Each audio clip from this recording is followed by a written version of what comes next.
I think for me, it's the misinformation part. I think that's the. I think that's where we running into. That's why. I guess John Henry Clarke came up with the Iceman Inheritance, that book. I I think don't think that's he didn't come up with that. He tripping. no. I didn't say he came up with it. I said he You wrote just the said. intro to it. I thought I said. I guess. I think you said. I guess John Henry Clarke came up with the Iceman inheritance. I must no. But writing. Chef said something crazy this morning that I just caught. But uh, he said I saw that book in the store and I picked it up and bought it and read it because it had John Henry Clark's name on the front.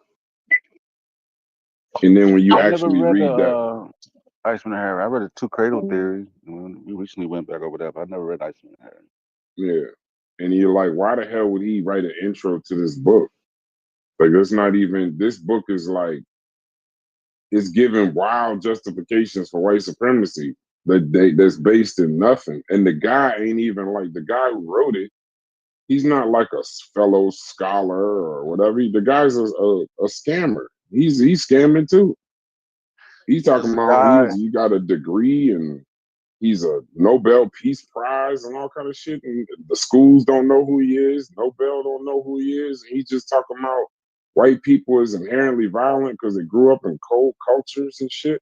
Like all these excuses for white supremacy. Why the fuck is he writing the intro for that fucking book? That makes no sense. There's a book called um, Troublesome Inheritance. Right? Uh-huh. I don't think it's a coincidence that it's titled that way.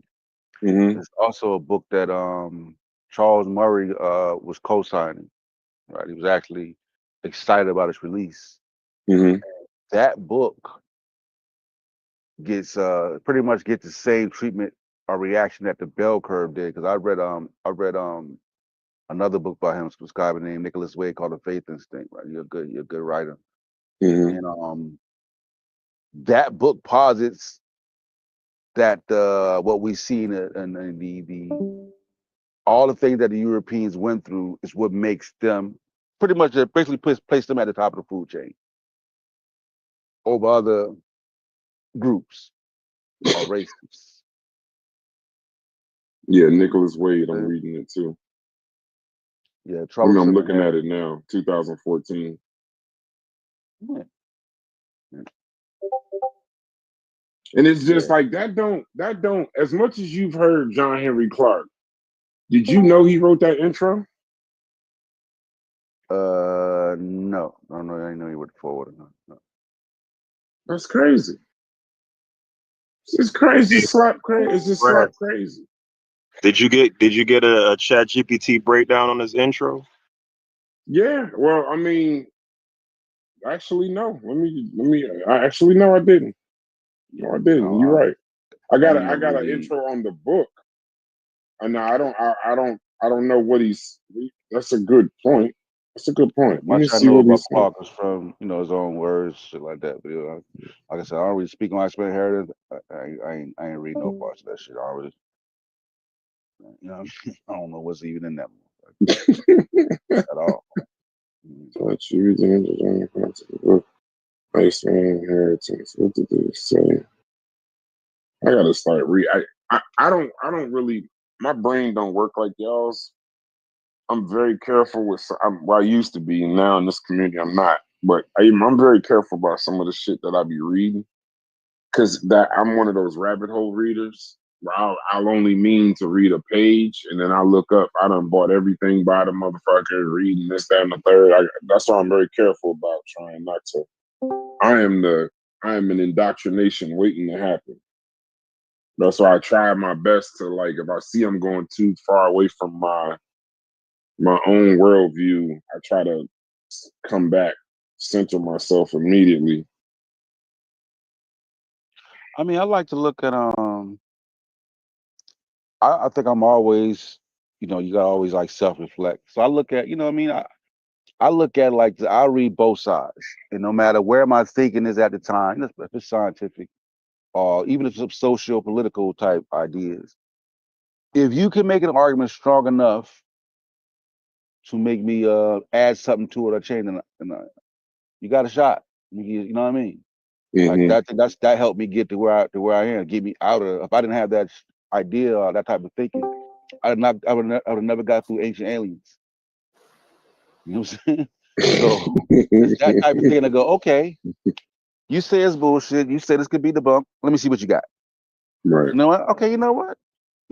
You're right. You're right. This is absolutely bullshit, and I'm done with it. You know what I'm saying? Mm-hmm. And then, you know what I mean? Just move on. You know? So Haskell it says John Henry Clarke contributes a new introduction in 1990. It's funny, 1990 Iceman Inheritance, 91 ISIS Papers, positioning Michael Bradley's provocative thesis. They use the word thesis so wrong, but okay, moving forward, it's irritating. As a necessary corrective to Eurocentric distortions of global history. So that seems to be on par with what he does. So he argues that Europeans rewrote global history in their favor, minimizing African civilizations while elevating their own cultural narrative. But then he echoes Bradley's assertion that European aggression has deep prehistoric roots and continued colonization reflects an inherited psychobiological legacy shaped during Ice Age evolution. Clarke frames these ideas as urgent for non-white scholars to reclaim historical truth. If non-whites were students of history, we would recognize that there was no Europe in ancient times. He sees Bradley's work not as pseudoscience, but as resistance scholarship. I never heard that word before, but that's a good description. As resistance scholarship that calls out European record changing and systemic misinformation. Clarke aligns Bradley with thinkers like Francis Cress Wilson, arguing that Western civilization is haunted by an inferiority complex that manifests in violence and domination. The same bullshit.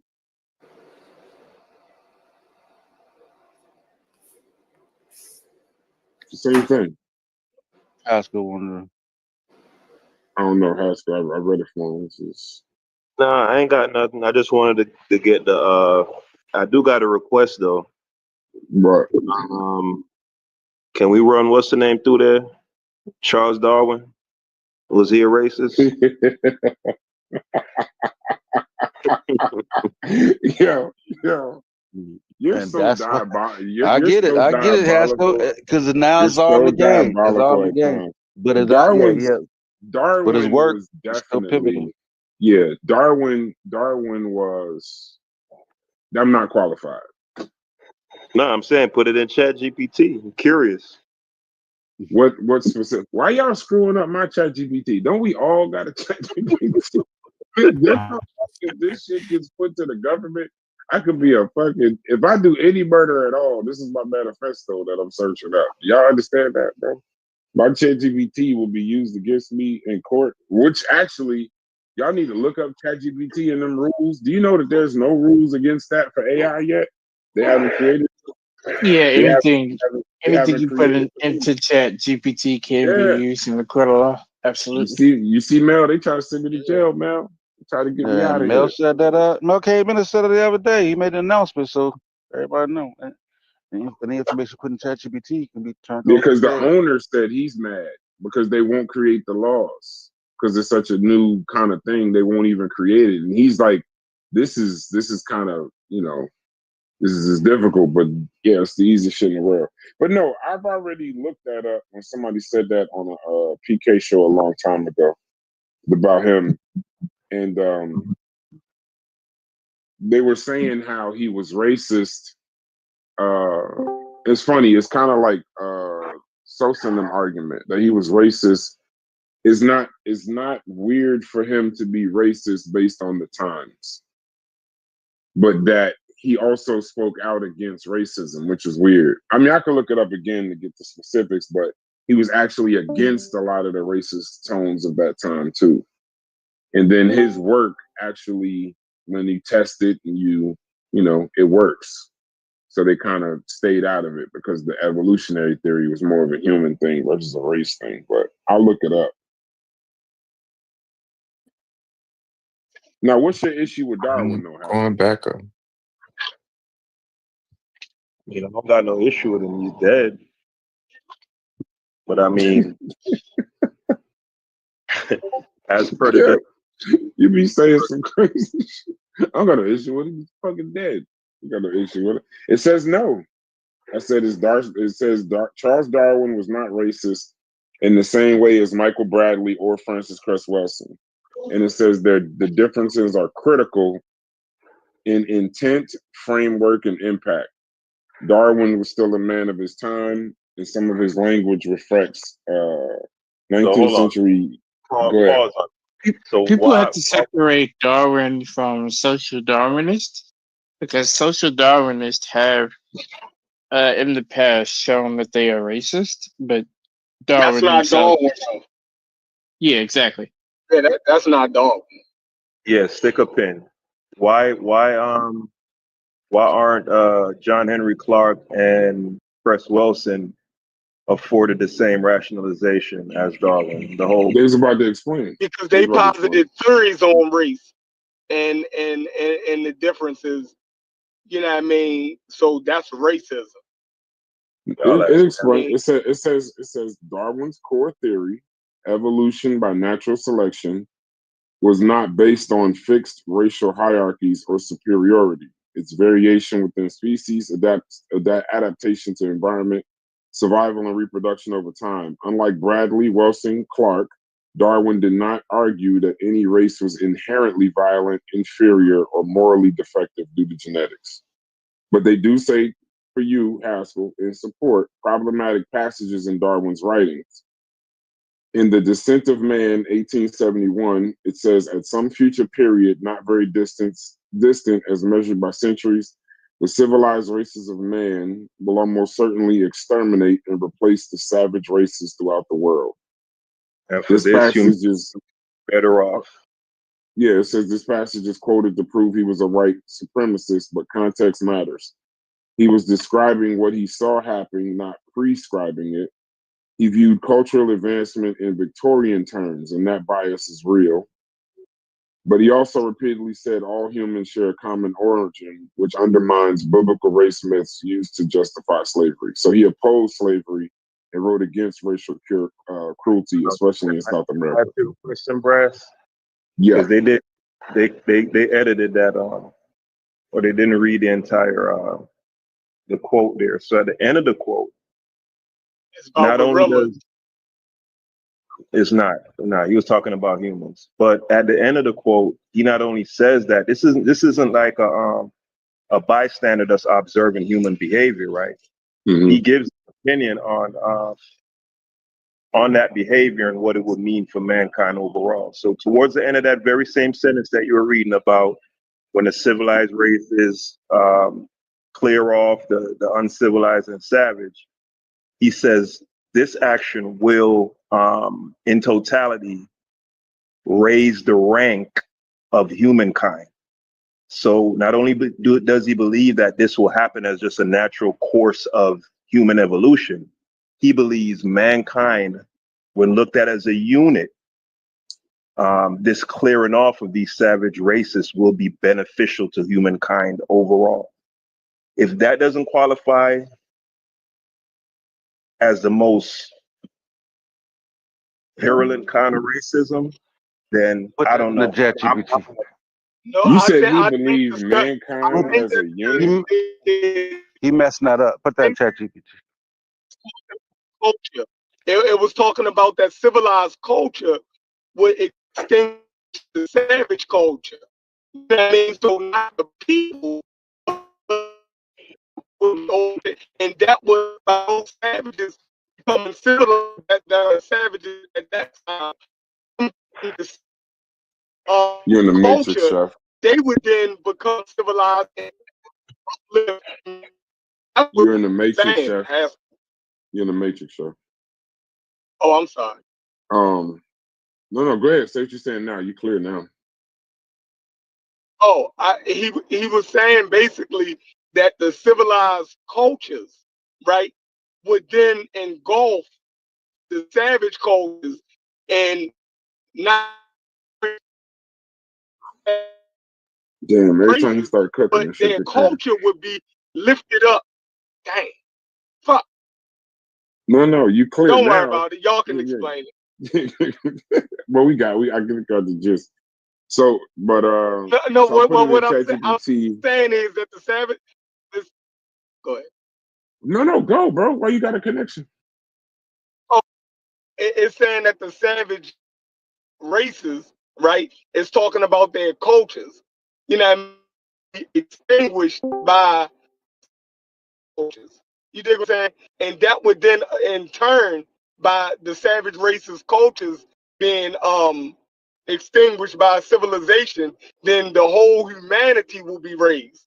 You know what I mean? Because people accept this civilized culture. I think that's what he was, you know what I mean, saying in a colorful He's saying way. You that dig what I'm saying? the extermination of these peoples will be better off or will benefit humankind overall. That happening will benefit us. That's what he Put it says. in Don't dress ChatGPT. it up. That's I what he did. I said. was just waiting on Chef to finish. I did. Yeah. I Put was it just in waiting on ChatGPT Chef. and then have it break it down like we're in 5th grade or something. Okay. Let me change. Let me add that. Write that down. So for the regular, while it's breaking that down, it gives me the whole quote. So the whole quote it says, I put what you said, Haskell. Did he believe that mankind as a unit would be more beneficial and well off if the savages were removed? And it says, yes, you're referencing one of the most quoted and controversial passages from Charles Darwin. It reflects the Eurocentric language, blah, blah, blah. But it's crucial to separate what Darwin actually argued from what is often projected onto him. The full quote in context is, at some future period, not very distant as measured by centuries, the civilized races of man will almost certainly exterminate and replace the savage races throughout the world. At the same time, the anthropomorphous apes, never said that word before, will no doubt be exterminated. The break between man and his nearest allies will then be wider, for it will intervene between man and a more civilized state, as we may low as a baboon, instead of as now between the Negro or Australian and the gorilla. The reason why this is so disturbing is Darwin groups non-European peoples, Negro or Australian, as closer to apes in a hierarchy. He predicts the extermination not with moral outrage, but as a natural consequence of progress. He uses language like savage versus civilized, which reflects colonial racial attitudes. But it says the key is, did Darwin support extermination? No. He just accepted it as a likely outcome. He was describing, not advocating for genocide, but he was doing it with a cold detachment, the reason why he was connected to it, failing to morally challenge European imperialism, even though he opposed slavery. And framing human groups as stages of evolutionary development, which fed into later eugenic thinking, even if he didn't directly promote it. So when I said break it down like a 5th grader, it says what I said, break it down like a 5th grader. Go ahead. I have 2 comments. You got that one, Haskell. You got that. I got a comment on that too. Haskell. Yeah. So I just say it anyway. So strike one. He has a hierarchy, and in that hierarchy, Black people, Negroes, are right next to apes. With just a little slight, right? Just a little slight evolved from them. And then secondly, he believes the extermination of the quote unquote savage races will be a benefit to humankind. I think it's case closed. Case closed. This is messing with me for some reason, but go ahead, Mel. I feel like I got to do some kind of different research because I feel like I've looked at Darwin enough to where I didn't get that. So I got to look at that. But go ahead, Mel. You said you want to say something? We read that quote a whole bunch of times with ChatGPT, and we was fussing with that same quote, but ChatGPT definitely just framed it right for us because this quote, we argued this quote for years. You know what I mean? And ChatGPT just cleared that shit up. So one thing we got Charles Darwin? What y'all talking about? Yeah, Darwin. Yeah. Go ahead, Mel. Darwin.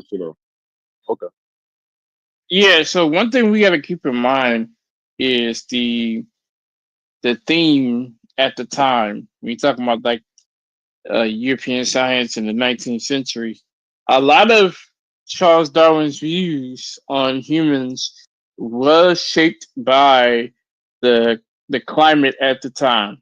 So when you think about many other European scientists, such as Blumenbach, such as Arthur de Gobineau, a lot of them have formulated the idea of groups of humans ranked by intelligence and morality and the capacity to grow civilization.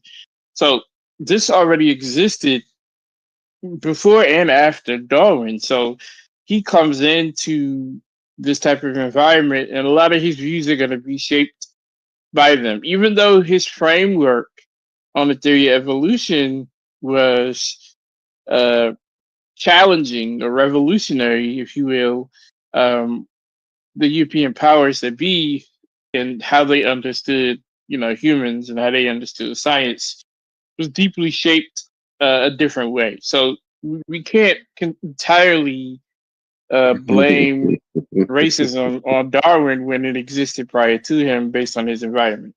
Hey, Mel. Nobody Yeah. blamed them. No, we're not blaming them. We just calling out. I'm not saying anyone is. I'm just saying we have to look at the influence on other anthropologists, naturalists, and scientists that he engaged with, like Huxley, like Haeckel. They were very Eurocentric, but Darwin himself was also very progressive for his time. He rejected a lot of the biblical ideas of like the human creation and human family. So his views were separate from, I guess you could say, like the status quo at the time. In the 50s, Mel, my father always tells me a story about that. In the 50s, when the cops came to your house for a disturbance, if they opened the door and saw your wife had a black eye, that they would literally say, "Did you sort it out?" And you could say yes, and they tip their cap and leave. Now, I'm sure that was just a sign of the times, but it was still crazy. Like, you know what I mean? Like, and I get that he was progressive. Absolutely. Most, don't get me wrong. Most law enforcement, even today, don't want to deal with domestic issues. Now, today it's whoever gets to the phone first. That's no, my even favorite. If they do get to the phone. Today, it's like, okay, we understood that y'all had a fight and whatever. Have y'all resolved that shit? Or is somebody still getting their ass beat?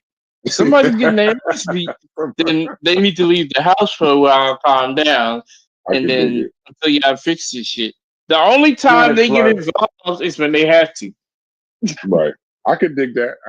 And we got proof of that as the numbers, the statistics from domestic cases from COVID. We got proof of that. So, and to listen, like Darwin, like we now have the hindsight of the validation of Darwin, right? You understand? He's putting forth this shit. I don't even think scientific journals didn't even exist back then. I'm not mistaken. I don't think that shit was coming about really fully fledged like the 1960s. Yeah, you talking about the 19th century? So no. Yeah, so we have we have the hindsight of seeing he was validated. So this is him putting forth ideas at a time when almost all natural philosophers at that time were creationists. So he's breaking away from a completely different mold that Absolutely existed, at that time. That's my point, and people have to acknowledge that. Like he's kind of revolutionary. Context is like crucial. But for him to be so intelligent, for him to be so intelligent and still put us close to apes and savages and uncivilized and stuff. Okay, let me just say this. What does uncivilized mean? What does uncivilized mean? No. I don't even want to get into that. I want to ask you a separate question before we get into that. Can you understand why when people say he was a racist, can you understand what they're like? What do you think when Haskell says it or somebody? Do you just completely disagree, or do you say I can I understand do why he thinks that understand? way. Okay. I can understand why he thinks that way. Yeah. Okay. And if he'd have spoken that way in 2025, of course, Right. hands down. You know what I'm saying? I was saying we're doing intelligence like it doesn't exist on a scale like everybody has the same amount of knowledge. No, you know what I mean? Like now, you got the intelligence level of people at that time. You know what I'm saying? The thinking at that time, and he's new. He's fresh out the gate. Like he's not. There's not a lot of people in front of him. He's fresh out the gate, breaking away from traditional mode. But like I said, what we call savage, what he's calling savage, he's talking about like those hunter gatherers that you call that we today would call uncivilized. You know what I'm saying? That's a racist. That's a race. You know what I mean? We'd be like, yo, you can't do it like that now. But we still do. But that's what he's talking about. You know what I mean? But so, what was he talking about when he said Negro? when he said Negro, Yeah, when he says what is Negroes are talking like about? right next to apes on the hierarchical ladder. What did he mean by Negro? Yeah, blacks. Okay, so we have a hierarchy and we have blacks at the bottom. So Right. everything I've heard you guys say. Put it in chat. Hold on. Did you do it, Brad? Hold on. We'll do what? Put Everything. what? Y'all. Yeah. You know. Go ahead. Real quick. Haskell, finish your thought. Real quick. So everything I've heard serves to explain possibly why he was racist. It doesn't deny his racism though. Also on top of that, you had Europeans that are around the same time as Darwin, and they didn't espouse those ideas and they rejected those ideas. So I don't know. So you guys are denying that he was a racist, Sosa and Mel. So you got to also understand that the influence of that 19th century European science-based culture had those views. Yeah, it was inherently racist. Like correct. It was baked into the cake. Right. Because he was operating within that type of environment, he did accept a lot of, I would say, descriptions. But he had his own framework. He had his own understanding. He also made a quote. I believe it's. Let me pull it up. I want to make sure I properly quote him. Is he? Can we deal with that quote though? Can we deal with that quote? Yeah, we can. But I know he had another quote that stated the difference between something found in a gorilla that's absent in the Negro. But let me find it. Hold on. He didn't say that the Negro and the gorilla was the same. He said that we were close.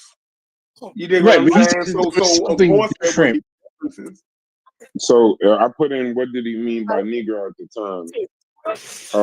Now here's the thing though. Somebody got to mute up.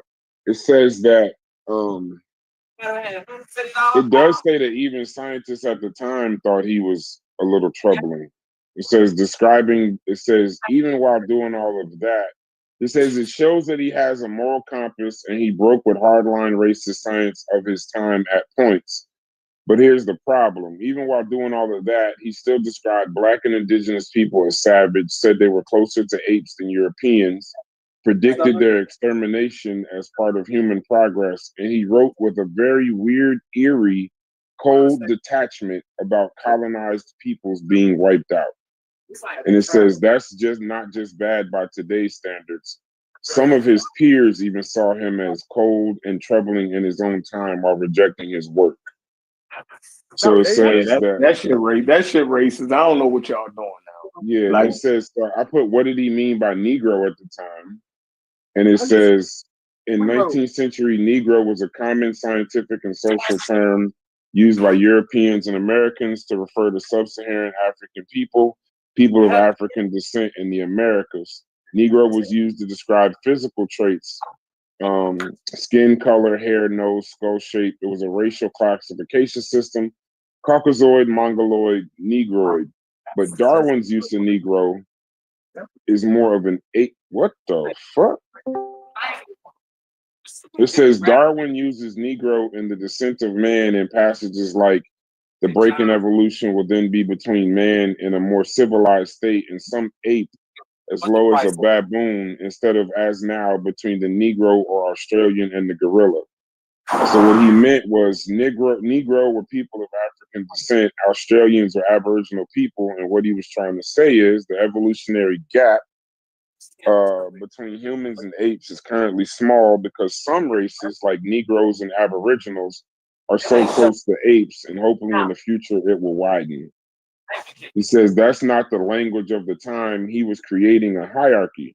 Europeans at the top, Black and indigenous people equals near apes, and apes were the lowest. So even if he didn't mean to be hateful, it's racist thinking and racist writing, not just outdated vocabulary or the vocabulary of the time. So when he said Negro, Haskell, it says he wasn't naming a group. He was making sure to place them in a racial ladder close to animals. Even if that was normal then, it's racist. Just because it's a lie is common doesn't make it less dangerous. And that's what I'm saying. That's how they identified their order at the time. So that's his influence. Troubling though. That's a little troubling though. It is troubling, That's but what they're working with. that's what it was at the time in the 19th century. So what does that mean? Hold on. Why do y'all keep saying that? Well, we understand that was the language at the time, but we're saying that it's racist. How do you justify? Yeah, that's all we saying. It's not. It is racist, and it was racist for that time.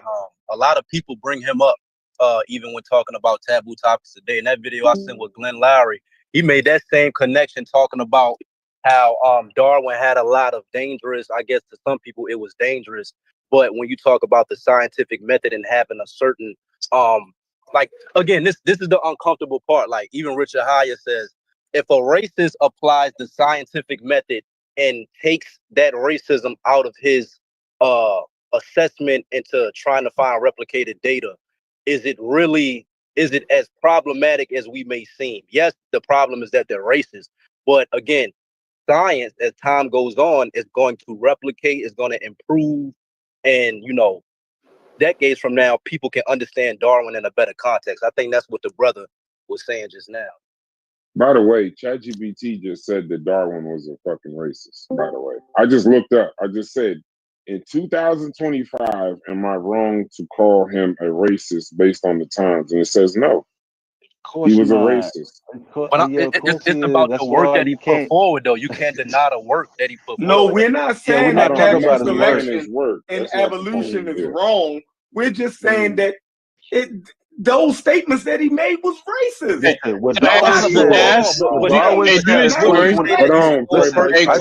Hold on. Hey, Clarke.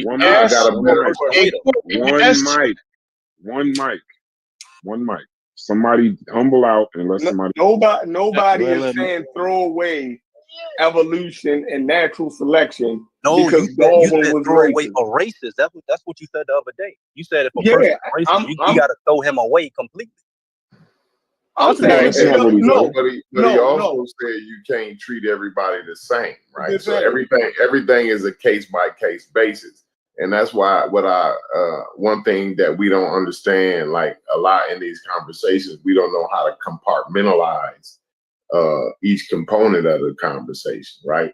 So those statements right there that they said was racist, but Darwin's overall work was not racist. Down, he might have had some bad ideas, and I think it's more due to just ignorance. Like, I don't think he knew as much as we did, and maybe over time he would have had different views, but that's not an excuse for, at the time, him making those statements or even writing those statements were very racist, and that's just that. You know what I mean? Like, we got to be able to compartmentalize. It's not either Darwin is a racist and we throw him away, or he's not a racist and we accept everything. Like, that's a false dichotomy, right? That shit was racist, but his overall work was groundbreaking, and actually you can use his work to fight against racism. We need it. All right. So my question is to whoever has the ChatGPT, I think it's Corey, put in ChatGPT if Darwin if Darwin was around in the 21st, century, would he still be a racist based on his views, or would the influence at the time be different? It'd be Hitler now. Yeah, I can with the shit that he said. The reason why I'm asking is because of the environment at the time. But they say he was even racist for his time, though. Like of course, he was surrounded by racists. No. I'm saying there were even. See, like one of the things when we had these conversations and we add in the for the time part, I get that because you have to stay right. You can't be anachronistic. But there were even it's how you shape your ideals. No, that's cool. But there were contemporaries that did the same thing as him that were calling him racist too. Right. And we act like that. That's what I'm saying. They were saying that was abolitionists and shit who didn't believe none of that racist bullshit. So to act like they was just a person of their time, like human beings always knew that shit was wrong, though. That's what I'm trying to that's the part that's troubling to me with all of these things when we talk about history. I can always show you that there was always people that opposed racism and the bullshit. So you just can't be you agree to that bullshit, especially people as smart as Darwin. You dig what I'm saying? Now, any white boy in Kentucky, I could say, yeah, they ain't got the sense God gave. You feel me? But when you're talking about people at the highest level, going to universities and shit, that shit is deliberate, y'all. That shit is deliberate. That's the point. Mel, it says, I put your question in there. It says, if Charles Darwin were alive in the 21st century and held the same beliefs he expressed, even though being scientific, he would absolutely be considered a racist. Probably more than that time. He ranked human groups by civilization. I got a different answer. Okay, it says he ranked human groups by civilization. I got a different answer from my ChatGPT too, and I'm like, what did you get, Sosa? What did you? What was I got a different. I'm getting to the breakdown. I'm getting to break down the quote. Go ahead to do yours, man. I'll get to the breakdown. What was your exact question, word for word? Yeah, I said if Darwin was in the 21st. Yeah, I said if Darwin was in the 21st century, would his views still be racist? Okay, if Darwin was in the 21st century, would his views still be racist? Now remember, this is also going off all the other questions I've asked it, so our answers ain't gonna be the same. If Darwin was in the 20th century, would his views still be racist? Because they've already called him a racist. Mel is essentially asking if ChatGPT believes his viewpoint would have evolved in time. I think that's what Mel's getting at. No, ChatGPT, it still says yes. It says if Darwin held the same view. Says something completely different. Yeah, what does yours say? All right, so it says the short answer is probably not in that way, but it's going to give a breakdown. So one, Darwin at his time. Charles Darwin lived in a Victorian scientific culture steeped in Eurocentrism and racial hierarchy. Many European scientists assumed Caucasians were the pinnacle of civilization and that Africans, indigenous peoples, and others were closer to primitive humanity.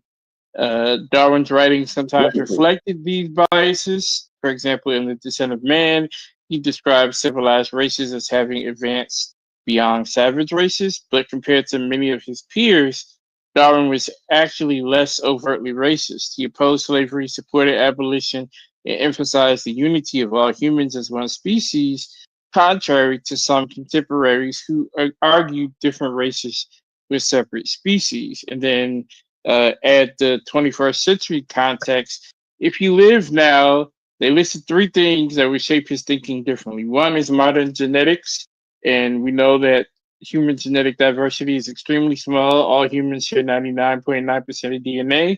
Race is a social construct, not a biological one. Global awareness. Modern scientists operate in a multicultural global context where overt racial hierarchies are socially and academically discredited. And then three, scientific accountability. Today, racist interpretations of biology are widely challenged, and institutions emphasize ethic, responsibility, in science. and then I'll start with the likely shifts in Darwin's views. He would still believe in human evolution. That part would remain unchanged. He almost certainly would not frame Africans or indigenous peoples as less evolved because modern anthropology, archaeology, and genetics disprove that. His anti-slavery stance suggests that he might align with modern anti-racist movements, though like anyone, he would still be a product of his time. And then actually there's one more. Where he might still struggle, Darwin was deeply influenced by Victorian progressivism, the idea that societies advance to stages. Even today, some scientists unconsciously apply evolutionary language like advanced versus primitive to cultures. And he might still, at least initially, wrestle with shedding that framework before fully adopting 21st century anti-racist language. And then they give the conclusion. In the beginning of that, it said that he would be less racist. Correct. So that would mean he would be racist. Because of the time, yeah. Because of the time. No. Yes. Racist He would for the still be. understanding, He would but still he'd be racist. But the influence of this Victorian, Europe, made a huge influence. He wouldn't be overtly racist. That's what they're saying. Yeah, and that's what we're saying. Just say it, Like, because they don't the context. No. Because the thing is, I don't want to get into the degrees of racist. It's just when I've heard this conversation come up before, and people call Darwin racist, and the people would say that he wasn't racist, but it's almost we like can all agree that in 2025, what he's saying would be problematic and racist. Okay. Like, so we could just move. Yeah, so we don't got to keep. Yeah. So, right. So I just took the first part. I want the other part too. So what I do, I just drop the chat. I just drop the shit and just quote in the chat GPT. And I'd be like, just explain like I'm a fifth grader. Right. So when it says in the future, right, the more civilized human groups, right? This is in Darwin view, like Europeans in his view, right? So that's definitely racist in these times. So they're giving it from his viewpoint, right? So it said it would probably take over or wipe out the less powerful or savage groups, right? Like some indigenous peoples, which he wrongly thought were less advanced, right? The same conversation we have today when we arguing with Uncle people, what is a civilization, right? And some people say, well, calling these people civilized as a Eurocentric point of view, right? By not classifying others. So there's a even debate between what is a civilization and right. So that whole shit going on. But to say that now would be racist, right? So all that's going to feed into telling you that in 2025, this shit he's saying was racist. I was trying to find the other quote from Haskell so I can put that one in. But he also was saying in that quote, he believed that when he said the anthropomorphic ape, he thought that apes and chimps were going to go extinct. That's what he's saying. The apes and chimps will also go extinct. The Negro right? and He wasn't saying, and in that quote, he's not saying that this should happen. He's looking at what's happening and like just a grim view on the direction of which he's seeing society going, right? And people at that time, hold on. And people at that time, hold on, the last piece that you can get in. And people at that time felt that grim outlook was problematic for me. Like, yo, how just a little harsh, such a grim view. But that's what he was seeing in society, the aim for society at that time. Go ahead, Ash. But can you class it as grim if he felt that, it would be beneficial or it would be progressive? Can't be grim if you think it's gonna, if it's gonna progress humanity. That's not grim. I need the other part of the quote. I'm trying to find the other part of the quote. So dump it in at a time. You're fighting. I dump it in piece by piece. Haskell cook. Yeah. Hey, Mel, because we got to dump it in piece by piece and go like, you know what I'm saying? Go piece by piece instead of like, we going back and forth. We kind of get lost. We can all agree he's racist. Hey Mel, let me ask you a question. That question that you asked ChatGPT, was that the first time you asked it about today? Was that the first time you asked it about Darwin, or do you have questions preceding that? Because I just learned something about ChatGPT that's crazy. That was a new chat. I had asked in a prior chat what his human evolution views were. Because it broke it down by. Definitely want to do a new chat too, Brass, because it's going to What does tie that in say all about the the things you're no, talking because about. here's why. Yeah, that's what I was saying. It says, I said, would your answer reflect some of our conversation that we're already having? Because someone else asked a question and they didn't get what you're giving me. And it says, yes, my answers are also influenced by our earlier conversation. Because you and I have already been building a deep conversation about Darwin, race, Afrocentrism, and scientific racism, my responses are to reflect what we've already spoken on. Acknowledge your past questions.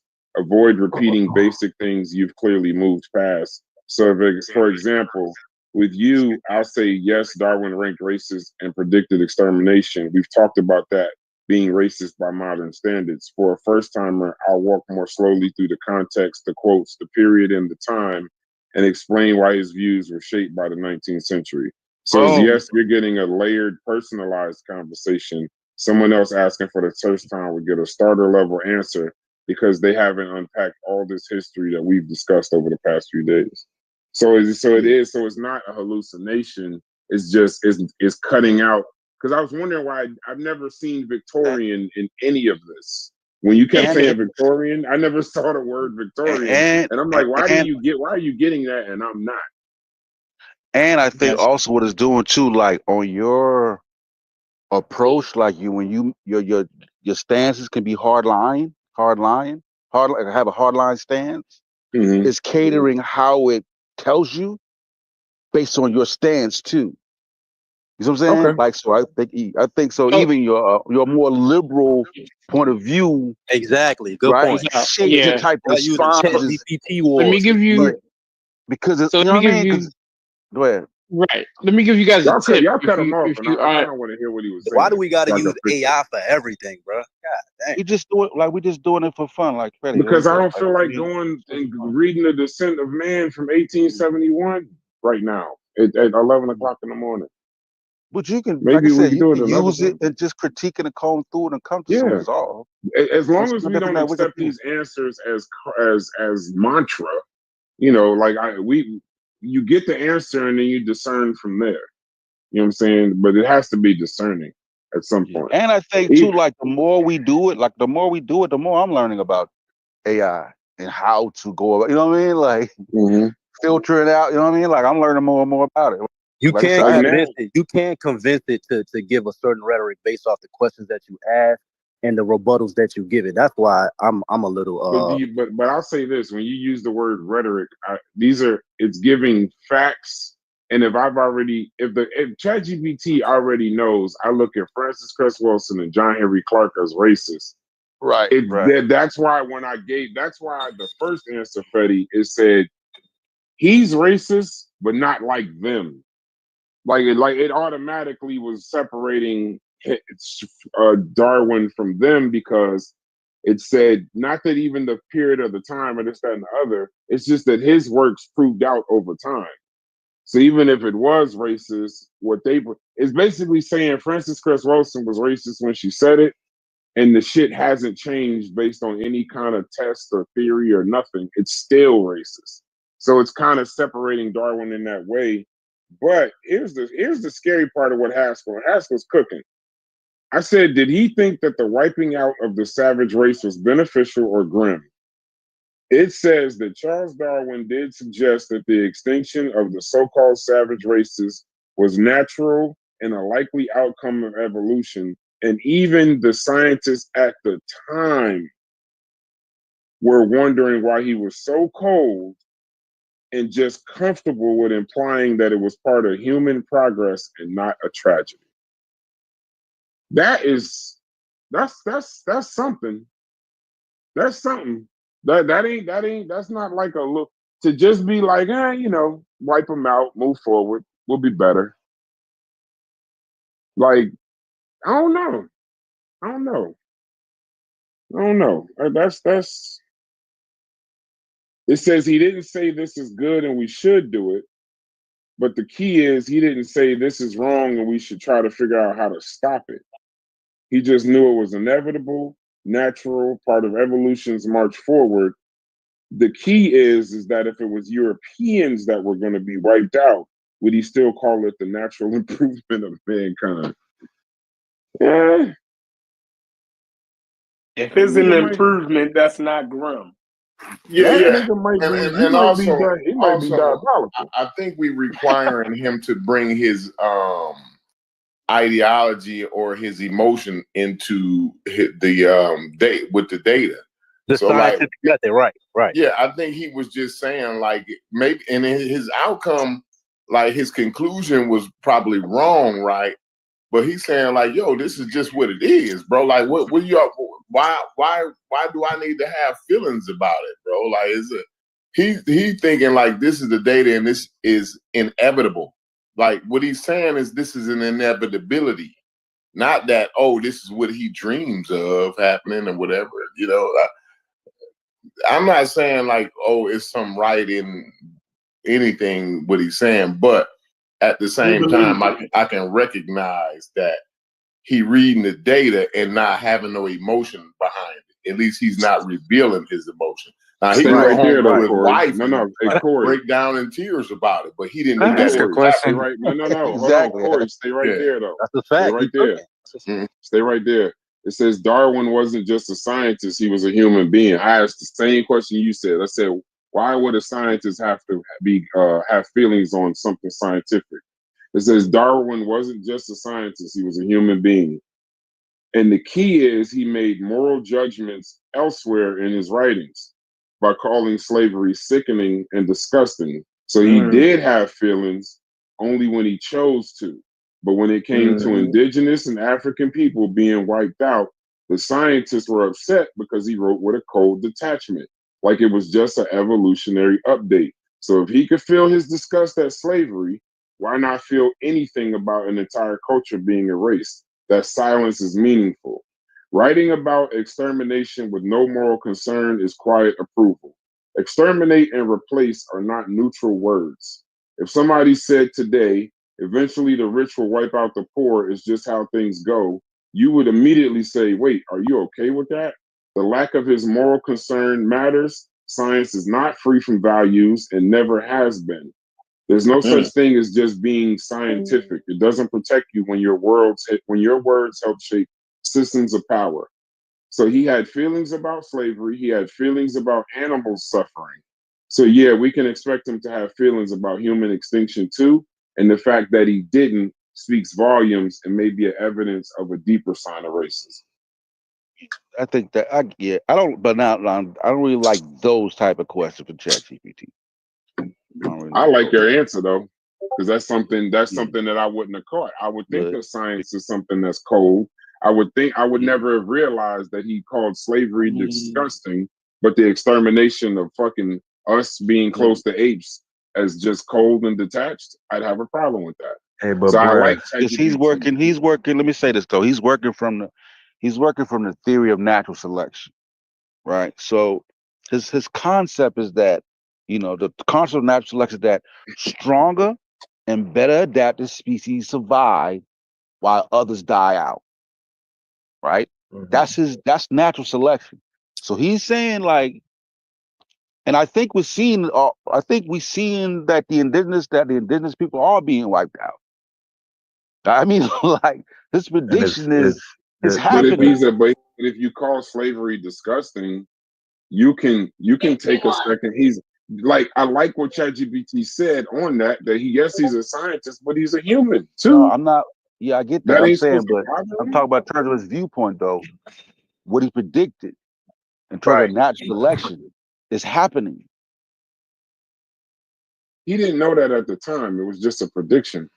That's what scientists do, to make predictions. That's how we know right. shit is valid. And that's the thing. If it was information, everybody makes predictions. Indicated anything otherwise, it seems as if a lot of these people would have moved on with a different hypothesis. If a person is racist, that means that if they find data that can be replicated and they stand on that, trying to prove a racist rhetoric. But like Darwin and others, they just had integrity when applying the scientific method, and they just follow what the data said. Even But though it Fetty, come off as racist, two things can be true. yeah, Fetty. Yeah. But here's If the thing: I tell we're not you, debating whether he's racist. That's not. We've established that he was a racist. The scientific method. I heard Richard Hyatt talk about it. He says in the scientific method, you hate racism, Richard. the way we look at it, if a person applies a scientific method, takes emotions out of it, and is willing to change their stance when other people look at it and improve it, then that's just what it is. So it's like that's like the crossroad that we're dealing with. That even though you may deem Charles Darwin a racist, he has brought so much forward to the better understanding of evolution.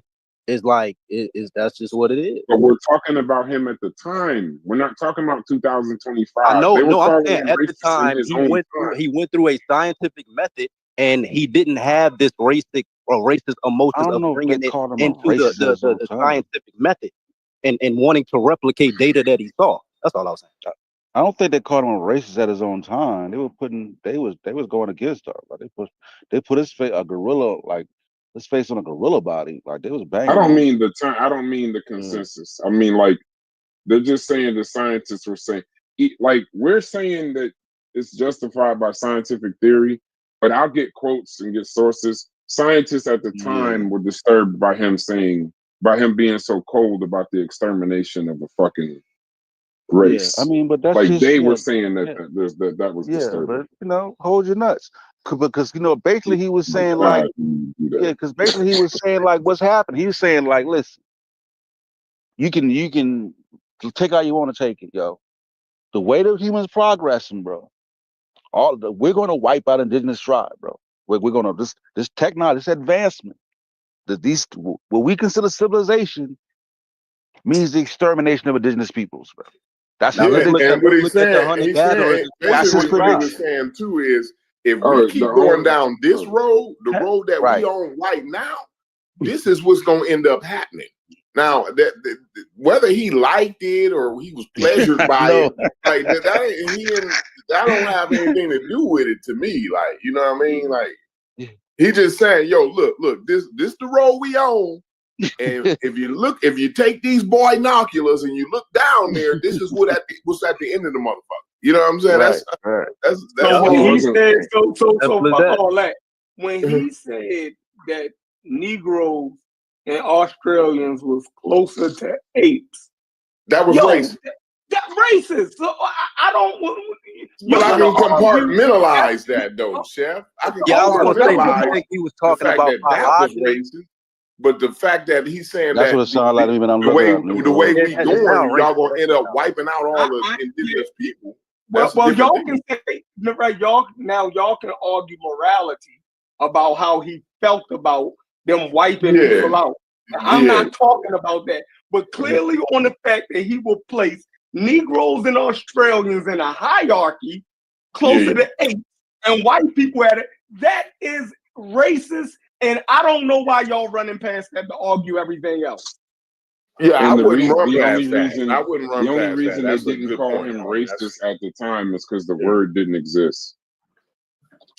They didn't. It wasn't the term racist wasn't even. It says there was definite pushback, but he was not widely or explicitly called a racist. But some of his ideas about race, colonialism, and civilization were challenged by thinkers at the time. But the term racist didn't exist in its modern form during his life. He died in 1882. Scientific racism was mainstream in 19th century, not a fringe belief. In that but many scholars, including John Stuart Mill, Bishop Samuel Wilberforce, shouts to you. He started Wilberforce in Ohio, and Frederick Douglass criticized the difference between the white man and the black man is simply one of condition, not of constitution. John Stuart Mill, he was a supporter of universal human equality. He warned that calling other races savage or barbarous was a tool to justify domination, and he didn't like the kind of framing that Darwin used. And Bishop Samuel Wilberforce, he was a critic of his theory of evolution on religious grounds, so it was something different. But they definitely pushed back on his ideas. But for different reasons. Like I said, for different reasons. Some for being too grim, like, oh, bro, it's too grim. But like, you could be like, nigga, fuck that. Like, it is what it is. You know what I'm saying? Suck it up. You know what I mean? Like, yeah, suck it up, buttercup. Like for sister I'll be saying this shit. Like, these conversations, these conversations are like, they're interesting. Like, because I pay attention to the defenses niggas give. Shit's funny. Go ahead.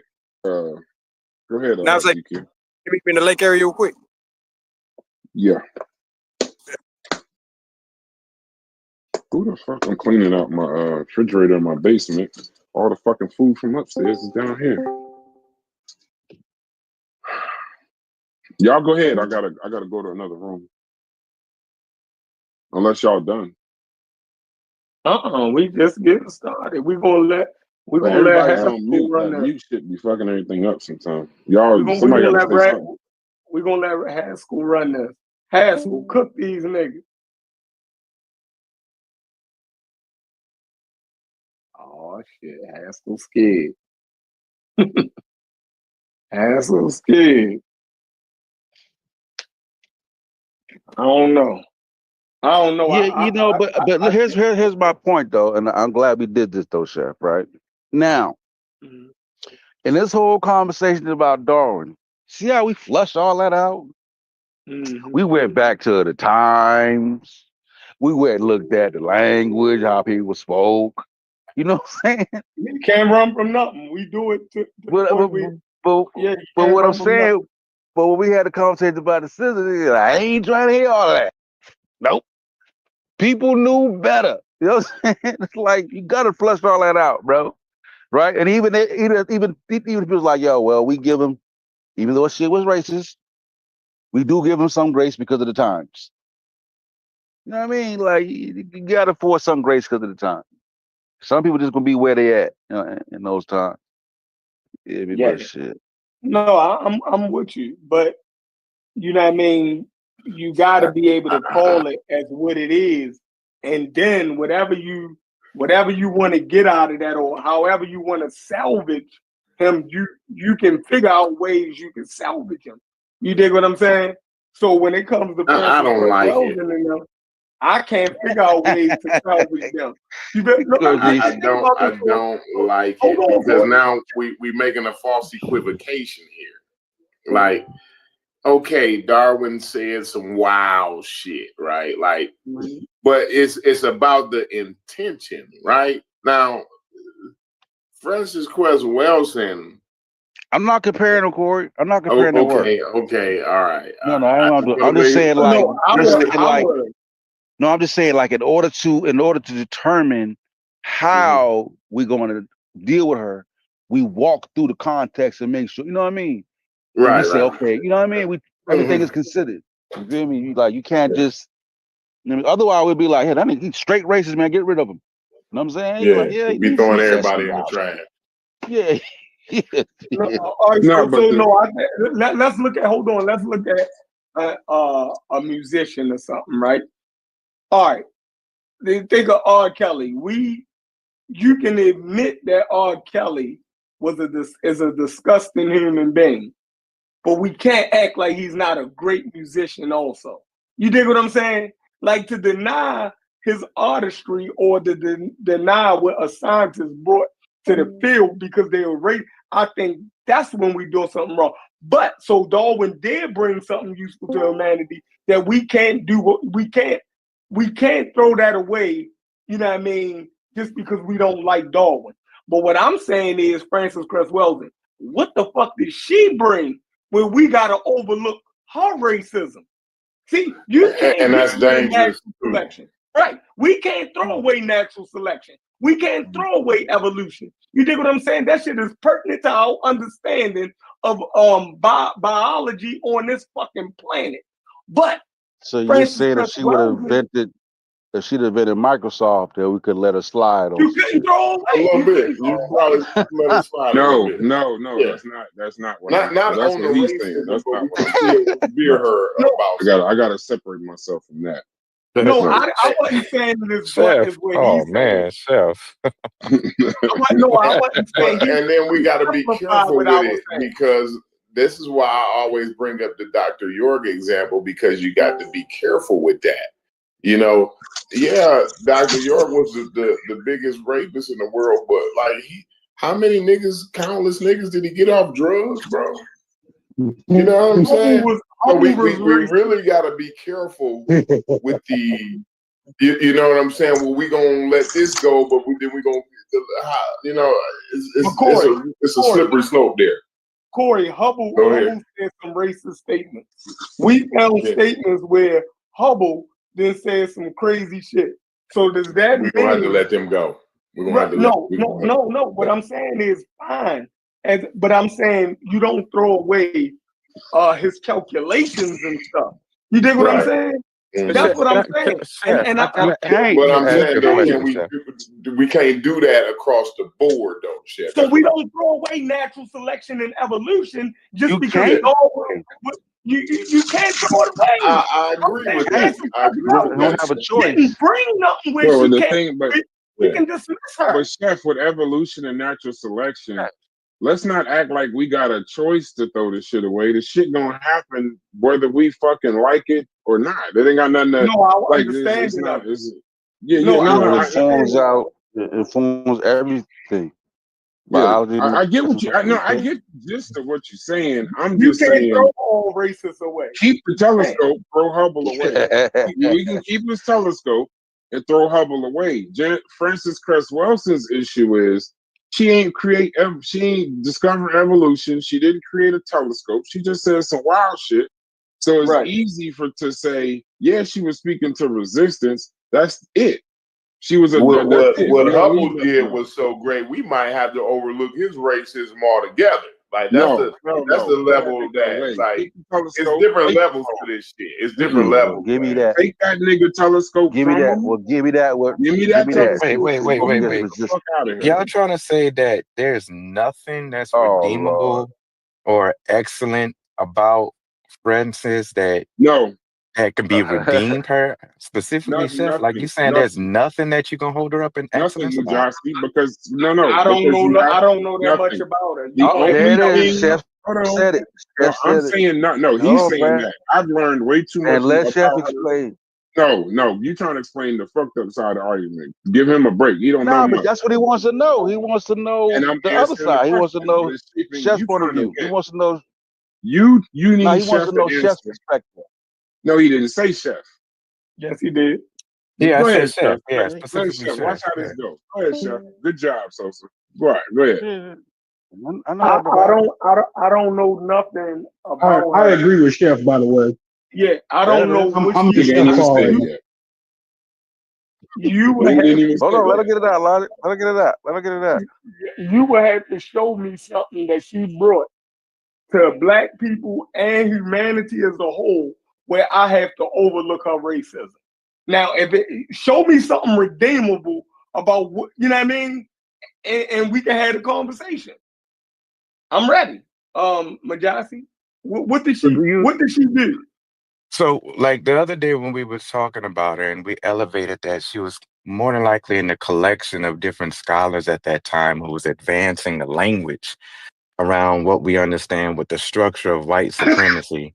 You don't feel like that was a powerful piece that elevates the excellence of her advancing our language of understanding the political reality of how whiteness shows up across the globe? No. Okay. See? No. It's very easy. It's very clear. Okay, no, we can disagree. She did way more harm in the complete with how she explained white supremacy. See, I only can understand her resistance. She was wrong. She did Mujasi. What she did was more harmful than white supremacy. What she did. No, you did. Because no. Here's why. This is my opinion. Does anybody else agree with that? I know. I can't flush it out yet. Of course, I say some shit like that. Nobody's going to agree. I can't use just let me flesh my thought out. So we have a Black doctor, Namujasi. We have a Black female doctor. We can't hear you, Elijah. Go ahead, Elijah. I'll see to you, but go ahead, Elijah. No, he's talking right now. He's just cut out. Okay, and then when I start, he's gonna come back into reception. But he is my main issue, Mujasi, with her, and it seems like a cold stance, but I have to take this stance after we talked about it all these days. She was a clinical psychiatrist that was teaching unscientific people biology. And on top of that, what? When he's in the matrix, he can't even hear you. You know what I mean? Like, hold on. When you're in the matrix, you're just in the hell. You can't hear somebody saying you're in the matrix. Yeah, I just like muted him. He's caught up. So on top of that, who's in the matrix? That's when your reception. When your reception, when your reception's cutting out, you don't know that the reception's in the cutting matrix. out. It's logic. It's logic. Okay. Yeah, I just put him on mute. So the pseudo killer language and shit. You're in the matrix, bro. The danger. I had changed that to something else. Then the danger is that no, the danger is even if she was creating a language of white supremacy, she was making an excuse for white supremacy. This is a black doctor telling black people that it ain't about power, it ain't about control, it ain't about colonialism. They just got they just got this thing that makes them do that. No, she said all of that. Sosa, stop cutting me off, bro. I know you trying to get your point in. You can say all of that as soon as I'm done. And now I'll be more clear. She said all of that, and they had a biological reason for why they were doing what they do. Just to have full clarity. So if you got a black doctor talking to basically everyone but black people, this is a person that knows scientific method, Mujasi, and she never actually put that shit towards any kind of peer review, no kind of tests, no kind of nothing. She just presented the shit as science to people that wouldn't know the fucking difference. All they see is the MD in psychiatry. They don't know that she's not a psychologist. They don't know that she's not a biologist. They don't know that she's not a geneticist to even be able to have these conversations. So this was actually a black woman making an excuse for white supremacy. That's how I see it. And it was accepted more from them that, oh, wait, so there's a reason other than power? She said power and she said this, but then also there's this gene that makes them they have this fear of genetic annihilation. Makes sense. And now you got motherfuckers that's still saying that shit. Now, shit ain't real. Shit don't make no sense at all. And she got good common sense, Mujasi, regardless of her time. She graduated from Howard University with an MD in psychiatry. You know what makes it even worse, Mujasi? Then you got Leonard Jeffries and Neely Fuller pushing this shit on her. They didn't put that shit out. She did. She wrote the ISIS papers. So yes, I don't think there's a redeemable thing in Frances Cress Welsing. No, I don't. I think my follow-up question is looking at the process of how we just had this conversation about Charles Darwin, and I like where Sosa was going with it for a second. Did we just humanize Charles Darwin, even in the seed of his whiteness that was reflected in his writing, but we won't give the same grace and the same foundational process to Frances Cress Welsing? No, we humanized evolution and natural selection, not Charles Darwin. We're the ones that's still saying he's racist.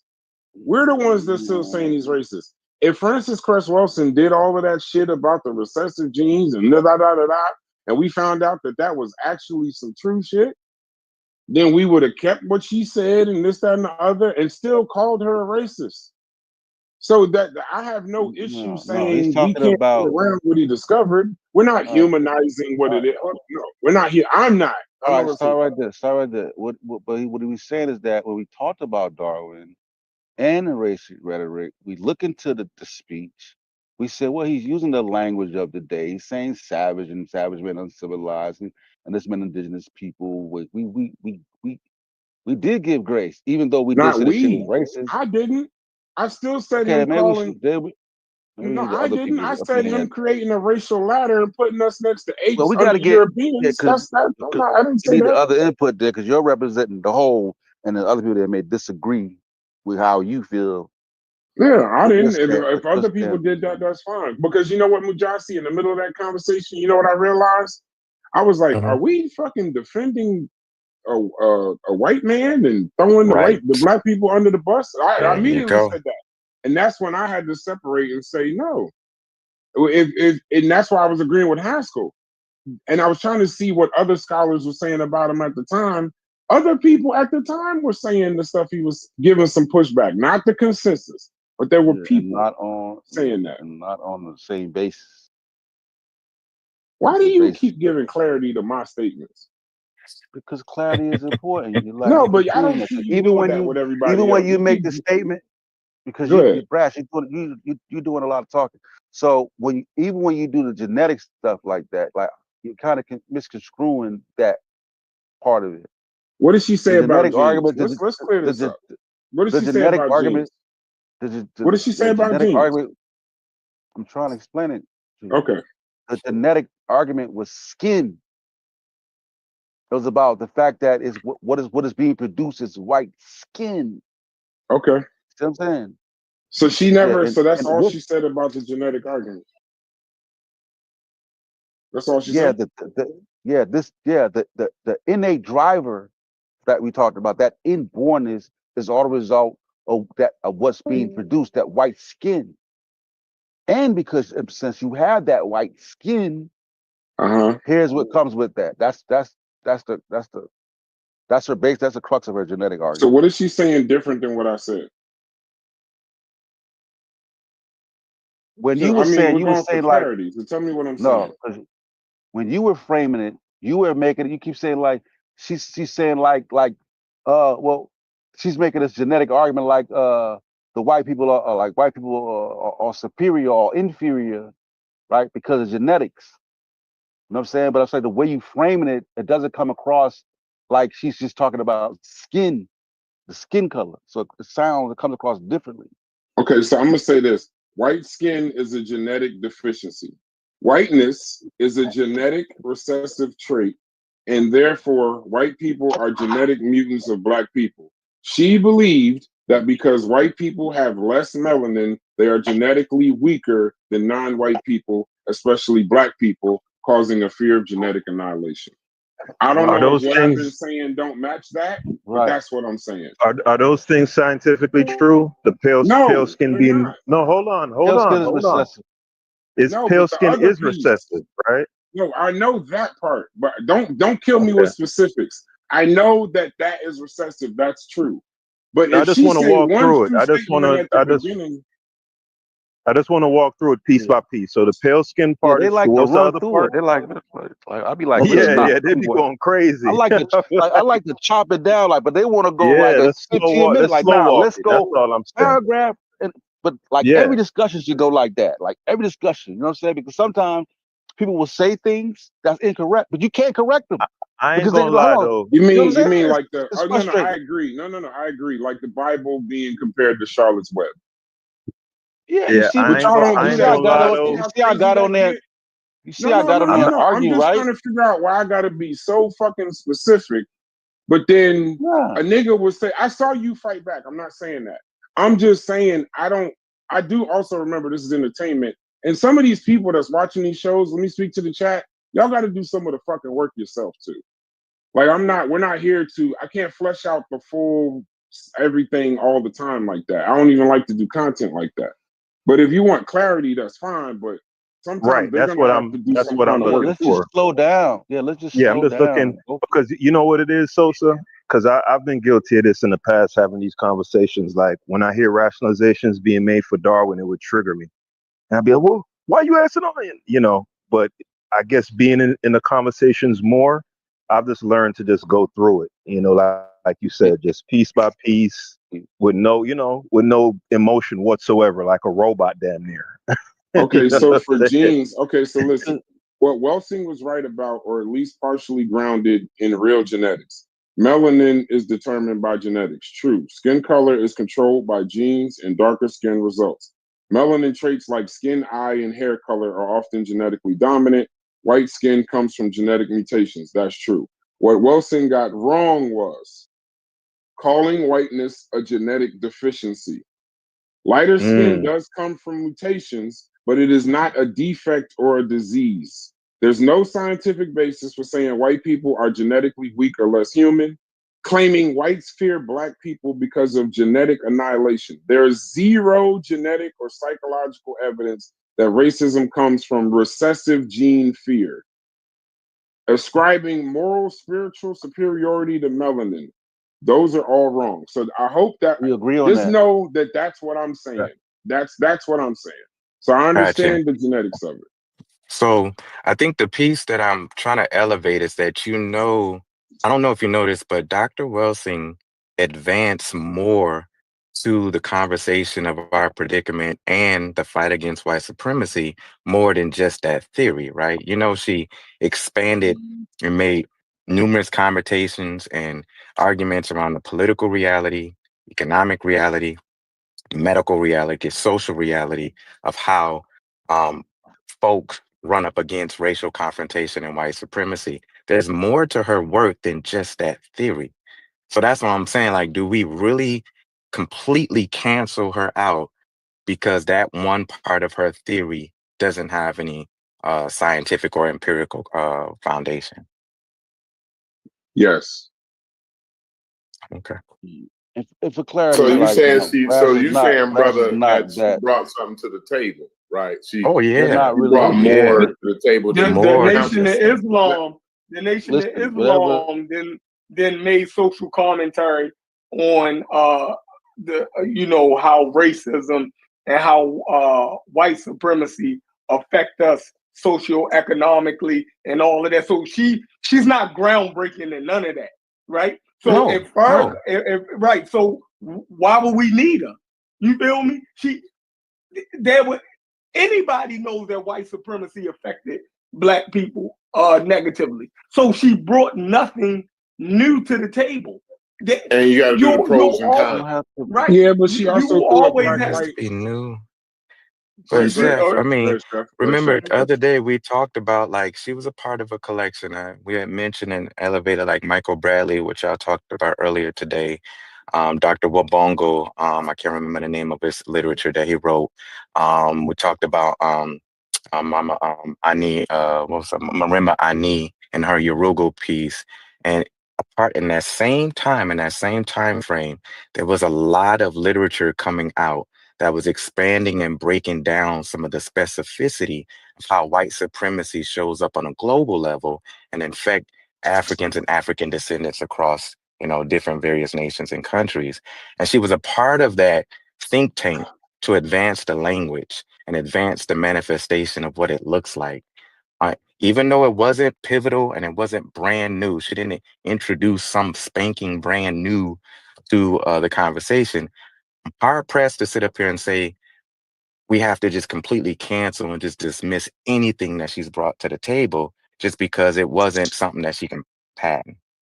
But what did she do to other black intellectuals at the time, though, Mujasi? When other doctors, when other people was trying to do it the right way, when other black people during this time where it was so difficult to get a doctorate in the hoses, I'm aware of the time in the 60s and 70s, I get it. But this is also, she was laughed at and mocked. What do you think that harm had to do with other intellectuals offering ideas at that time? When you're a black person, complicated. No, yeah, but then when you see, I guess because I see it a little different of, even if she's saying what she's saying, or even if she's this fake empowerment thing to me is I don't even know if you could calculate the harm of giving somebody fake empowerment. And this kind of goes to what Sosa was asking yesterday. Is it cool to, I'm not going to be literal, but is it cool to fight racism technically with racism? Fake empowerment is really dangerous, bro. When it's not based on anything. Look at us now in 2025, us realizing that the shit, like some of this isn't correct. And then on top of that, Mujasi, what I mean by the other scholars, because now when you put a microscope on even somebody like a John Henry Clarke, who people respect, because everybody says that she's a pseudo. And it is what it is. We don't promote her. John Henry Clarke was promoting her. John Henry Clarke wrote the foreword to Iceman Inheritance, saying some other pseudo-racist stuff all over that. At some point, when we get good common sense, at what point do we just start saying what they were saying about these Afrocentric scholars might have been correct? That they just spooky and just full of shit. Grifters. Like I don't really be wanting to believe Corey when he be like snake oil salesman. Them niggas were snake oil salesmen. It's amazing. It's amazing to me the amount of grace that y'all will extend to Darwin. It's some pros and cons for me. It's he was a man of his time. He was a man of his time. Other people, influence him, and the Victorian this, and just endless cap. Yeah, no, I'm saying collectively, not just you. That wasn't the collective. That wasn't collective because I just a combination. They're saying that there was a part of well, there's a contingency of people. Y'all read. They just read ChatGPT. That was the only discussion. Like they just read. And we did the same thing. We actually been discussing. Yeah, let them get it out for folks. Yeah, let it get it out because it's. But go ahead. Yeah, but make no mistake. The Mel Brass and Sosa were offering extenuating circumstances and mitigating arguments for why Darwin wrote like that. No, I didn't. But no, he should say. I did. No, he did. No, he said I did. I did. Brass agreed. I didn't. No, I didn't agree. So, Brass, you agreed with me then? Yes. Okay, we said you was cooking. We said you was cooking. Okay, I got the names mixed up. So Brass, so I agree with you. It was Sosa. All right, so it was just Sosa and Mel. We still agree with evolution. I agree with Sosa said it was racist too. I believe, but it's a pros and cons thing. Throw him and get him out of here. But I believe keep evolution. Right. We don't got no choice. Yeah, I think it's a pros and cons thing with me though, Haskell and my man is that Mujasi? Yes, sir. Yeah, so the pros, right, and the cons is to me like, okay, with Darwin, like, and not even that I would like to even do this comparison because it's kind of a little disrespectful a little bit in a way, right? But with Darwin and his rhetoric, right, and the racist things, and we all agree that those things he said was racist, right? But how much do you how much damage did that cause compared to how much damage does Francis Cress Welsing? Because like I don't have to go back. We really don't have to do much cleanup behind Darwin. We could just be like, yo, you think so? That was some wild ass shit, right? And are you sure about that? Clearly, yeah, because let me explain. Because we can clearly look and say that was some wild ass shit Darwin said. Like, I mean, it seemed like a lot of his opinion in there. And as far as the civilization thing goes, I could argue that wasn't racist to me. But the other shit though, right? That was clearly the ape shit and all of the rest of the chimp. That was clearly racist, right? But like science is a self-correcting mechanism, and like he was within his field, and they corrected that, right? Without a lot of damage behind. Now, Francis Cress Welsing, Welsing, and somebody. Let me finish my point right here. Francis Cress Welsing, the pros and cons there is like, okay, somebody might can get some empowerment behind her, right? But how much cleanup do you have to do? How many years? Because we here in 2025 still trying to clean that mess up. Now Darwin shit them been clean. Like nobody's entertaining whether who was. We want to argue that, Corey. We want to like, you know what I mean? We want to challenge you on that right there. Yeah, I want to challenge you on Okay, that well, too. Gonna challenge you go on that ahead. statement. Because On that here we statement. is in 2025. That's a big So, mess. Yeah, we're gonna challenge all you right. on that. So real quick, so I want to get an appraisal as to what would constitute something being dangerous, right?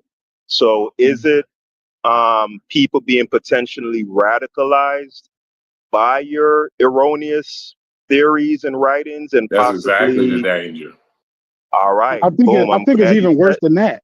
It's Hold on, really let worse him than get it that. out. Let him get it out because we're hold arguing on. against. We're arguing why the danger of Now that Darwin's.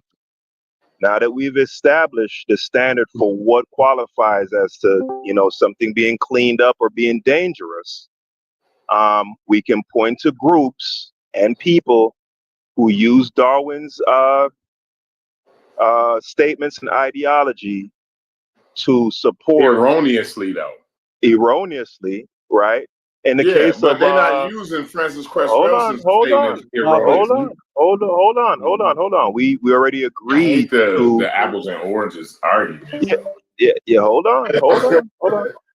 We agreed to a standard, and that standard was the erroneous writing. So we both agree that what Cress Welsing wrote was erroneous in regards to the deficiency of the skin and the mutation and them being morally more morally inferior due to that, lack of melanin, blah blah blah. And we also agree that Darwin was similarly erroneous with his stuff about. No. People used him erroneously. Hold Nah, on.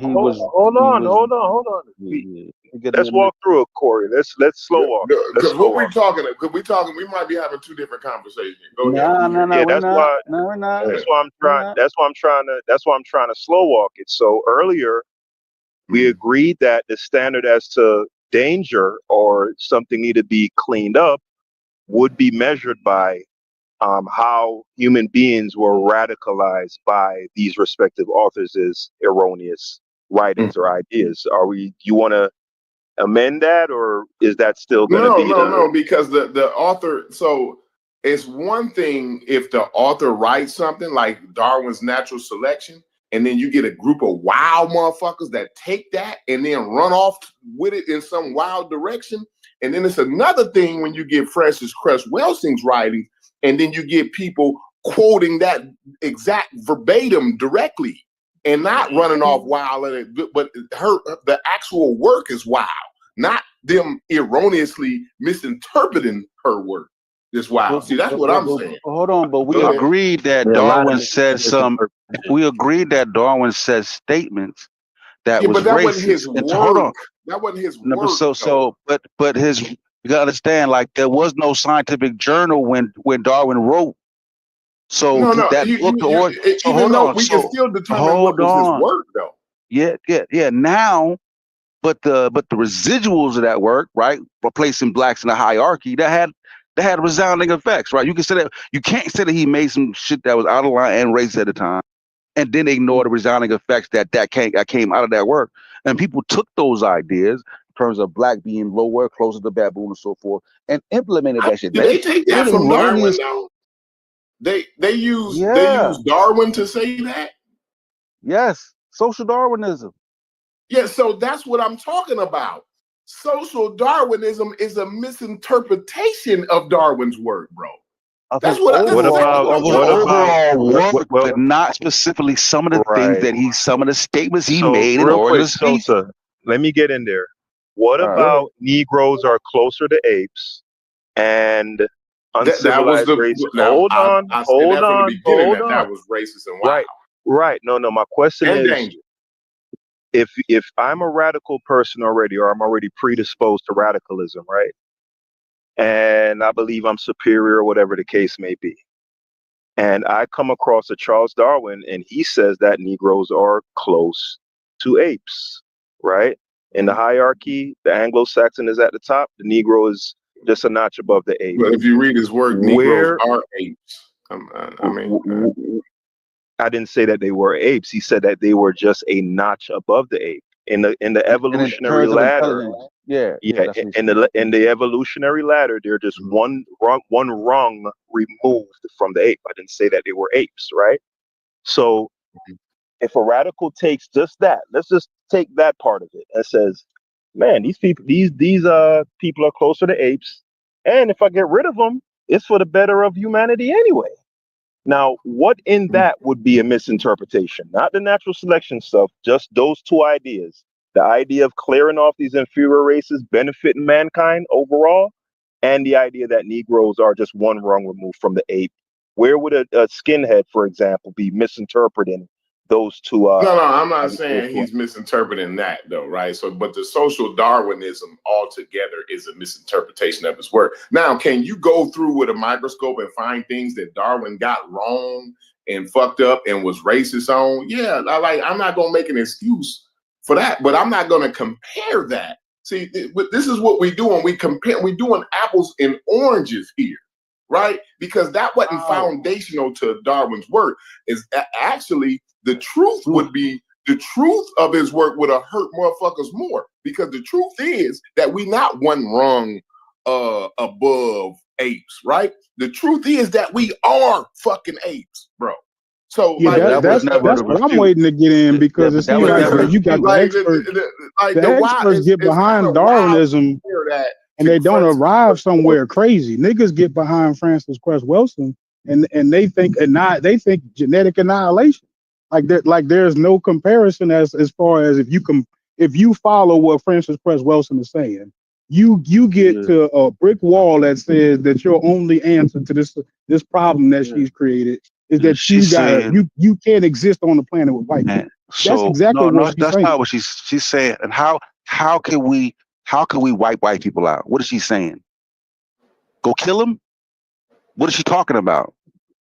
What else could she be suggesting other than violence? No, I'm asking for clarity so you can understand what does she mean, so I can know that we understand the same thing. What is she talking about? Okay, so this is like almost like the Fetty type argument, and I'm not trying to bring him into this conversation. No. Forget that. I'm saying just answer let me explain what I'm saying. It's a simple answer. She's suggesting that that white people's problem is genetic, right? What would that mean us as far as what I'm talking about? That's not what I'm talking about, bro. I'm saying how I'm asking. The question is, how should they be wiped out? Is the question. How can we wipe them out? Yeah, I don't know. I didn't read that. She's talking about sex. She's talking about sex, breeding. Yeah, that's what she's talking you about. Gotta do your due diligence to find out her talking points before. That's what she's saying. The more we have sex with white people and breed them, we can. Basically, she's saying, to be vulgar, we can fuck them out of existence. That's what she's saying. Yeah, so that's what I said. Because she didn't say use a gun, don't mean she ain't talking about wiping them out. It's the great replacement theory in reverse, bro. Like I don't like it's just. Yeah, just because she didn't say use a gun, she's talking about wiping them out. I mean, it's gonna happen. Shit, it's gonna happen anyway. It's happening anyway. But that's neither here nor there. But I'm saying, like, what we first started talking about damage, right? So yeah, let's say you save 20 million people, but we talk about damage. We can still point to the other people that you damaged. That's first what the conversation is about.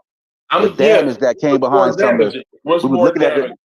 So when we look at eugenics and all the stuff that come from that, we could argue that shit was way more harmful.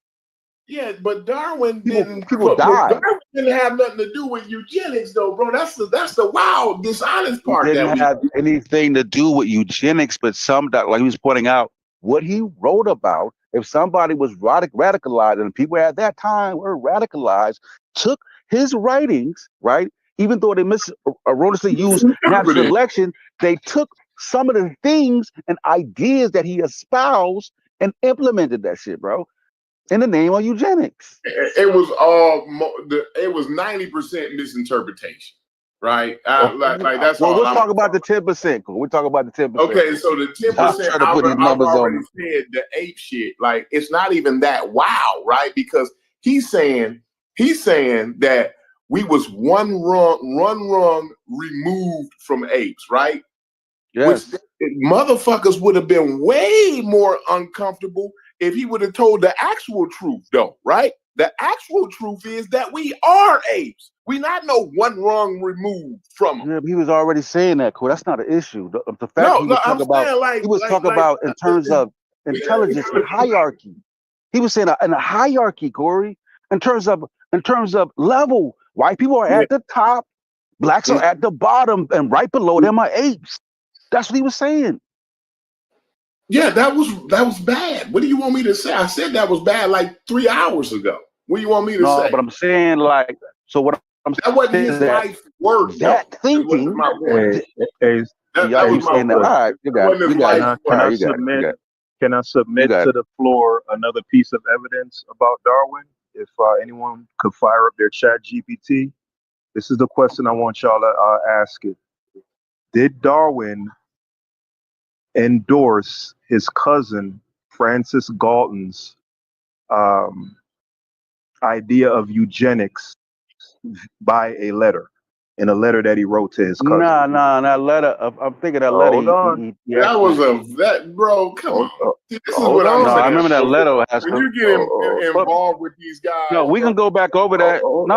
That's a real thing. That's a real thing. But I think why you get so triggered, Corey? You just slow walking. We're just having a conversation. Because the thing is, Corey, the truth will come out in the wash.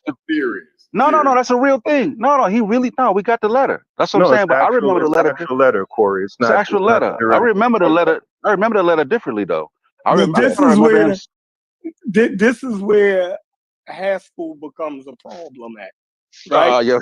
Because even though Haskell can make good points and you can ride with him to a certain degree, but Haskell don't subscribe to evolution, right? But that doesn't have anything to do with this discussion, though. Yeah, it always does. Because you're going to keep going to, you know what I mean? There's nothing redeemable about Darwin. And it's them. Man, you think I'm tearing down Darwin? No, I don't care. No, I don't care. It's the reason why you're tearing them down. If it was just because of racism, so you think I got ulterior? No, ulterior motive. Because if it was just because of racism, then me and you would be motherfucking tag team in this motherfucker. But you don't even agree to the science that he brought forth that then stood the test of time. And that's part of your motive to tear him down. Like it's in it. It's baked in it. Hold on. In it. Let him cook. Chef. He cooking, Chef. Don't try to do it. Chef, hold on, Chef. You got the same weapon, baby. I'm just making it clear. I'm just making that clear. Hold on, Chef. He was an abolitionist, but now he's an advocate of eugenics. Go ahead. Real quick. Let's right well, there. he may not be, Corey. That's why I wanted to go over the letter, because I remember I tried to I did this with Sosa, and his interpretation was different than mine. I took the letter as not only a ringing endorsement, I took it as a vociferous endorsement of his cousin's policy plan, right? Sosa disagreed. I tried to have the conversation with Chef, but Chef said when he wrote the letter, it's kind of written in that old style English. So he said that he couldn't really decipher it. That's why I think this would be a beneficial exercise to see how ChatGPT would break it down. Does it see it how I see it? Does it see it how Sosa sees it? You get what I'm saying? So now we're getting away from the where we was at too. Like, is his work is Darwin's work dangerous? Can his work be considered dangerous? Right? That, just like Frances Cress Welsing's work, I've already determined her work was dangerous, right? But your question is Darwin's work, can it be compared to Frances Cress Welsing? Is it on the same level with it, or can it be used in that way, right? So, and my thing is, not unless you interpret it wrong. Like, whether you purposely interpreting it wrong or accidentally, I don't know which one it would be. Yeah, that's what I'm saying. Maybe I am. That's why I think. No, I'm talking about like one who would want to use it. Not you. I'm not talking about you. Okay. Your interpretation. I'm saying who would want a skinhead, some skinhead that's reading Darwin, and he gets some wild ass racist shit out of it. It's probably more likely he's misinterpreting. He's misunderstanding what the fuck is being said there. That's probably more what it is. Now, somebody reading the Iceman misunderstood, Corey, the hierarchy. You said he got that wrong. No. The hierarchy part. So we're gonna keep going back to the hierarchy part. and I keep telling you, we're arguing for, Corey. It's not going back to it. That's the core of the argument. Y'all was talking about his work. Right? Yeah, that part of the work, not the natural selection stuff. This is one sentence out of all this man's work. We talking about one sentence though, but we're gonna talk. We're gonna include that as his work, right? So the hierarchy part. It is. I've already said with racist though. I've already said like and 3 we're hours saying ago. that, and we're saying that that ain't nowhere near as harmful as what the shit Francis Cress Welsing was doing. That's my point. Right, and we're crazy. Right, you want to even allow us a chance to build an argument, Corey. We're trying to build an argument. To place us next to apes on a hierarchy is nowhere near what Francis Cress Welsing. I'm talking about the amount of shit. Like that was one. He's more credible than her. So that could be even more damaging. Do you know how long we had to fight that we wasn't close to apes? Do you know how long that shit is? Oh man, I think we are apes though. I think that's no. I'm talking about gorillas. We're talking about the lower primates. When he was talking about y'all misinterpreting, he was talking about another species of lower primate. If y'all don't know the difference between, if y'all don't understand, Corey, we know evolution, Corey. We know evolution, Corey. Come on. As far as apes, we know evolution, Corey. That's not what he was saying, Corey. He didn't use the word gorilla. He didn't use the word gorilla though. Like that's he did. He did. Like, we already read gorilla. This. Y'all told me apes. Y'all been sitting here saying ape the whole time. Nah, he did say gorilla. No, he said anthropomorphic ape in another statement. And he went specific and named gorillas and chimps. And I said, okay, fine, that's right. What y'all want me to do? You tried to clear it up and say basically because I thought he was just calling us apes. We are apes. So you can merge it together and see, he could still come out kind of clean. I'm saying there's no way you can clean that. So the gorilla shit, I didn't know about that part. Yeah, I just thought y'all said apes. My whole argument, y'all been hearing me say the word ape the whole time, and y'all ain't corrected me. Thought you whole y'all waited to correct me on that, man. That's bogus, bro. Oh man, he's a dancing dance machine. No, I'm not dancing, bro. I've been saying ape the whole time, bro. That's why I kept saying, bro, we are apes the whole time. Like I don't know, mate. My bad, y'all. My bad. I was wrong. I don't know what y'all want me to say. All right, so now with that new information, Corey, hold on. Unredeemable racist?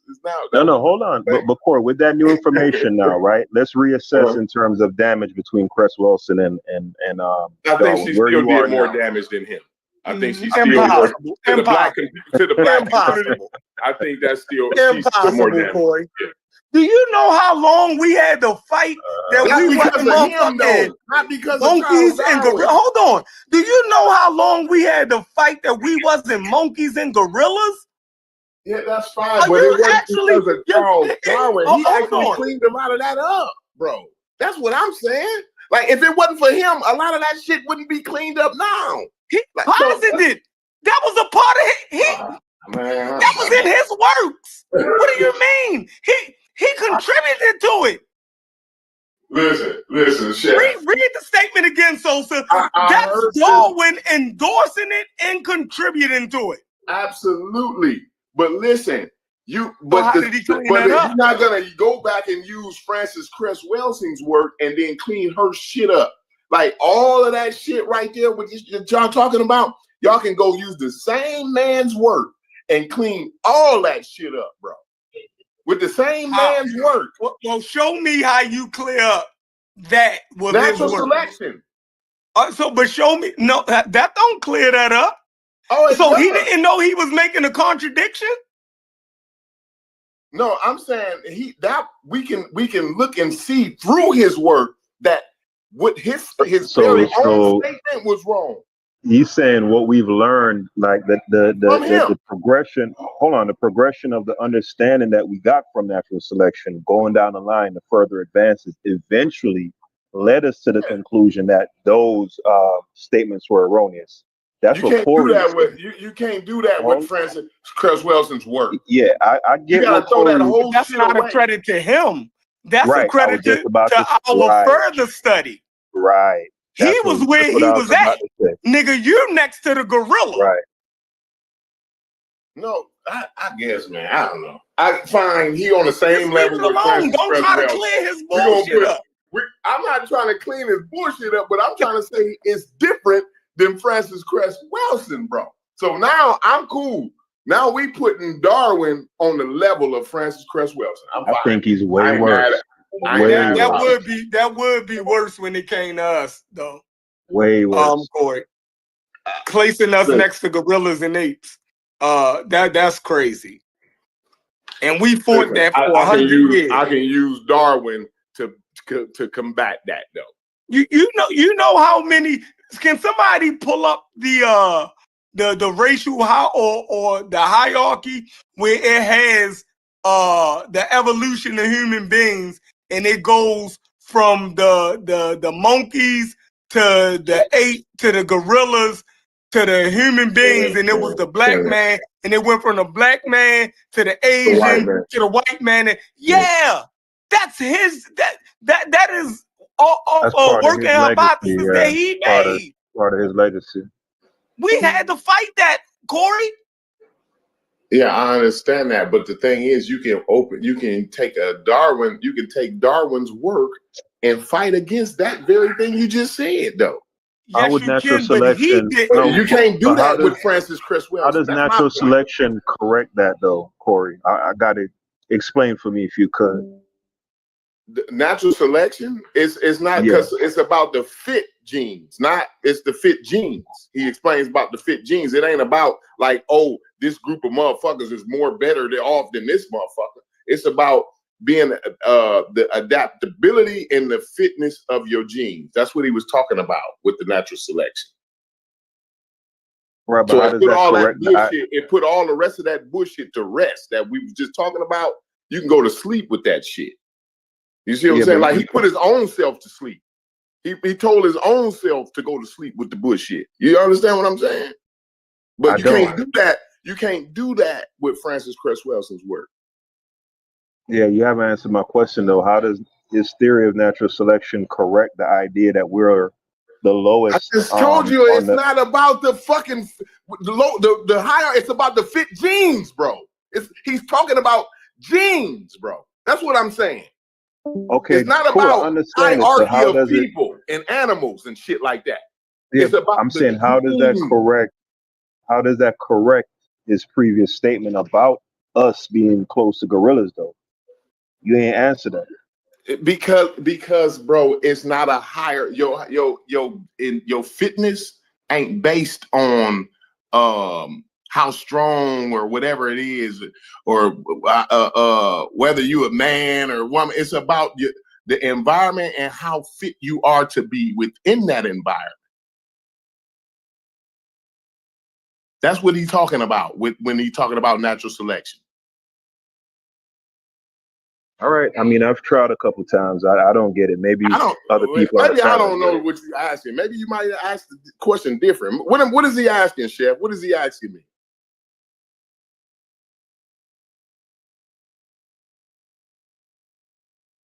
Anybody else on the panel? Chef, anybody? Somebody tell me what he's asking me in different words or something. Maybe I ain't picking it up. He's saying, how would that I'm not too sure. I'm trying to follow it, but I'm not too sure. I'm also still hung up. I'm still hung up on the comparison part though. Because I guess I'm probably like Corey. I see that they so disconnected. I don't see where trying to find a few little things that got in common. I don't see that. Me personally, I feel like we getting away from where we started with the Mujasi question, as far as like, so like, where is she producing better radicals or better revolutionaries? I think that's kind of where some of the clarity of the conversation. I'm lost now. I don't know. So you want to know, like, to restate it, ask them, but I don't know what you're saying.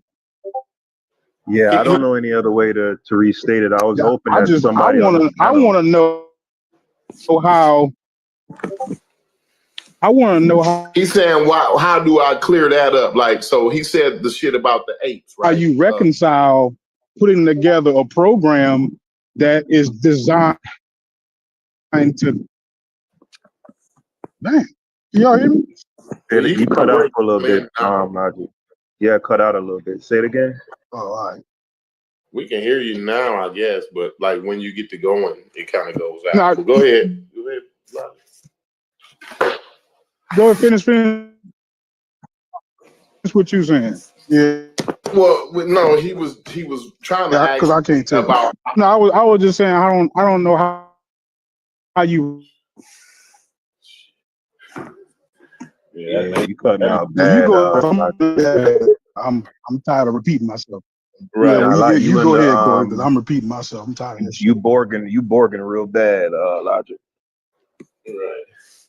Yeah, that Matrix is the motherfucker, but I don't know. You was asking me, Hassel, how does natural selection clean up the hierarchy? Yeah. Right. So I'm trying to tell you that natural selection tells you it's not no hierarchy in that way. So it contradicts what he says about blacks being right. And he actually do that with observable. Now I think like the black shit was some type of opinion that he thought about, maybe. You know what I mean? Like this shit, this is his work. So you think he didn't recognize that You think he didn't recognize that contradiction, or what do you I don't think know whether he going did on? or not. I just know it is a contradiction, and you can use his own work, the work that he did, to put the rest his. So here's how I see it, right? Yeah, I don't agree that it's a contradiction. I think how you could easily reconcile it is that within his idea of natural selection, which is an organism's ability to adapt to its environment, blacks are the worst adapted, and Anglo-Saxons are the best adapted. That ain't how. It's not worse than. So that's not how natural selection goes. It's not a worse and best. You understand? It what I'm isn't? No, So because you only adapted.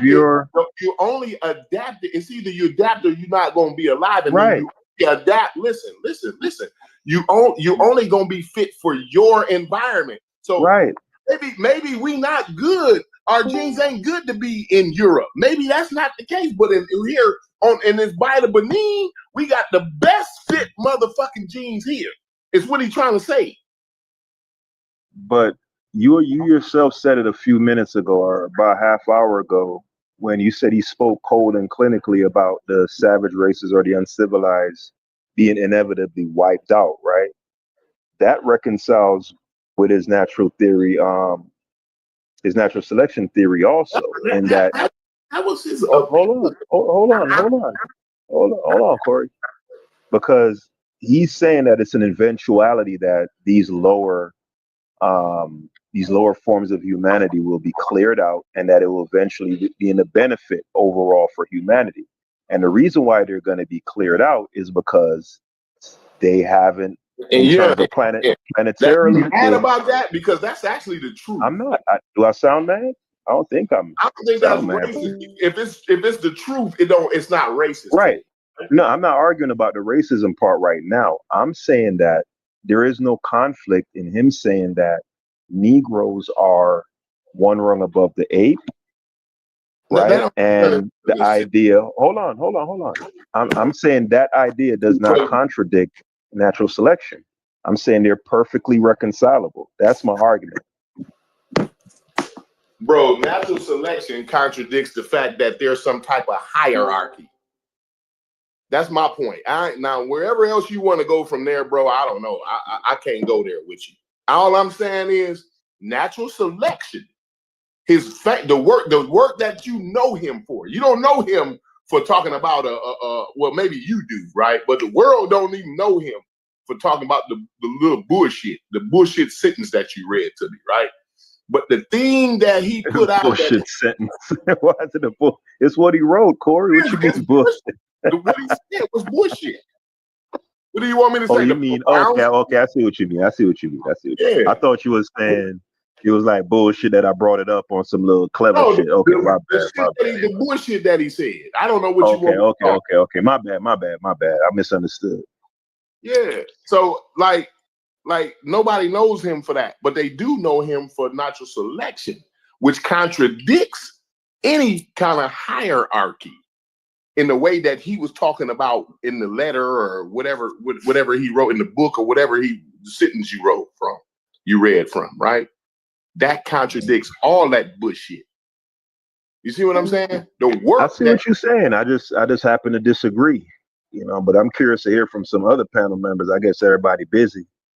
You know, I want to hear from some other folks if they think it contradicts or if it's reconcilable. How does it contradict it, Corey? Because it talks. In his statement that y'all read, he talks about a hierarchy, right? Mm-hmm.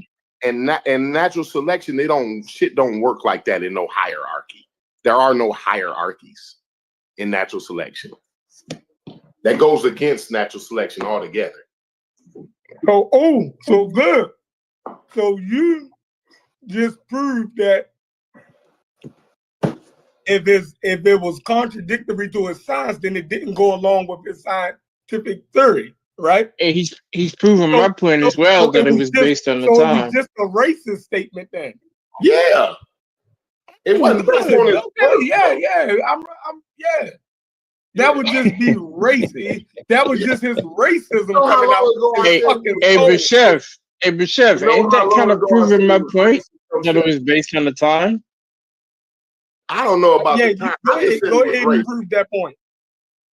I don't know. George Washington and them was racist, and it wasn't just because of the time that they lived in. That plays a part in it, but it doesn't negate the fact that they were racist. And it wasn't the fact that human beings know better. Like that's the part that I'm having a hard time. Yeah, because the excuses that y'all posit as if it was just the time is basically saying that beings did not know better. Exclude me out of the times argument because I ain't never said no time.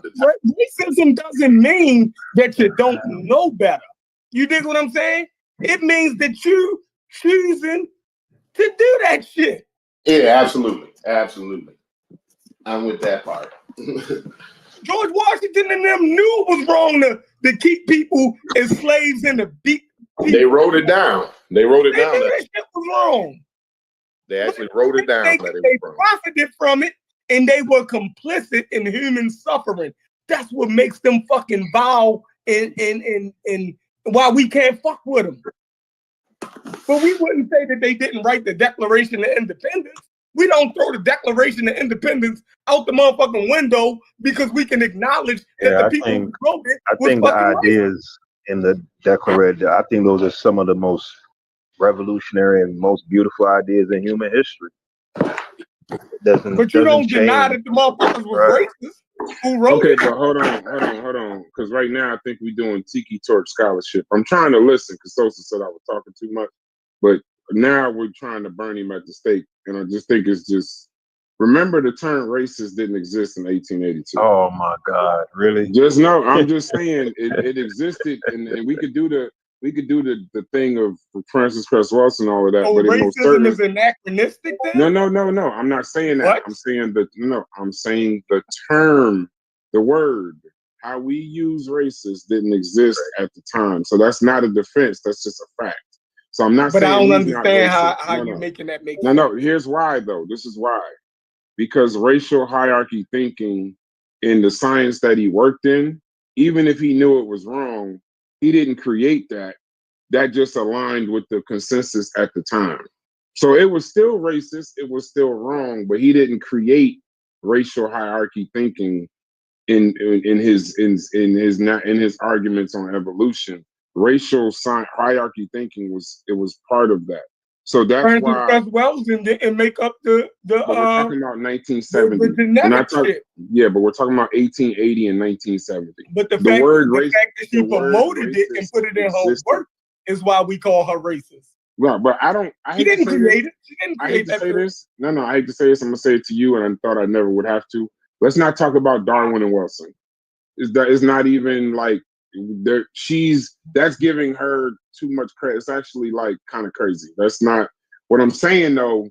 And then in that Victorian science that Mel was talking about, racial hierarchy thinking is in that. But here's the crazy part, Chef. My argument is even different with the at the time's argument. People were calling that racial hierarchy thinking at the time wrong. They were pushing back on it. That's what I'm saying. Even they were saying, right, I understand that. But I'm just saying and always knew that shit was wrong. It was always people against shit like that. Right.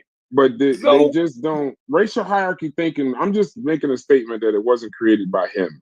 That's all I'm saying. It was already and even was the melanin thing created by Francis. You keep going to Francis Cress Welsing, and I just don't. I'm not using the equivalence of Francis Cress Welsing and Darwin. I'm not doing it. But I have to be fair. You're not being fair to Darwin now. Darwin. Fuck him. The nigga thought we was close. Yeah. But his accomplishments. No.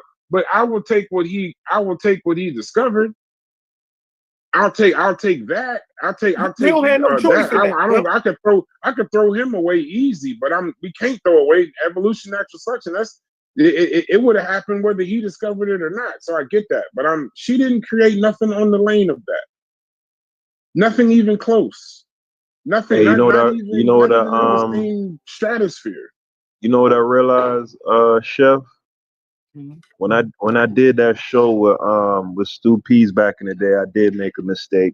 I should have did 2 separate shows because the first half of the show I addressed the racism, and then the second half I went after natural selection, saying that it's inviolable as a theory. And because the 2 of them happened on the same show, I think I overestimated people's ability to compartmentalize. Because even you said it earlier that you think I have an ulterior motive to kind of negate the natural selection thing because I don't buy into it. And that's why I'm so harping on the racial thing. So I think that was a mistake. Mel, would you consider yourself pretty educated on Darwin? Yeah, compared to the average person. Yeah. Okay. Let me ask you. I'm gonna say this statement and tell me where I'm wrong. They arguing that shit at Cambridge.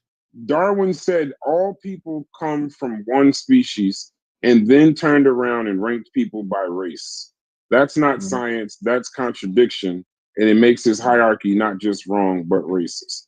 Is that a fair or I didn't need ChatGPT to explain that to them 50 times before you came on. You didn't need that you're not wrong in that assessment, but the answer you should be asking is why. And that's why I keep bringing up the Victorian. No. Before we go to that. And it says, even in his day, some scholars rejected using evolution to justify colonialism. They saw the contradiction Darwin couldn't or wouldn't face because he was a racist. So my question to you is, so you agree, these are all yes or no. You agree that Charles Darwin was a racist even for his time? Yeah. Okay.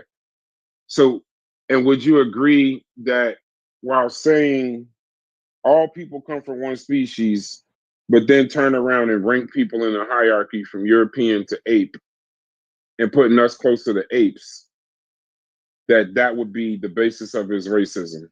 Yes or no? Yes. Now I have an accusation to level. Now you said you was with the pseudo killers before, correct? Or no, not pseudo killers. I'm a Rock Squad. But you've watched Unk shows, you've watched pseudo killer shows? Yeah.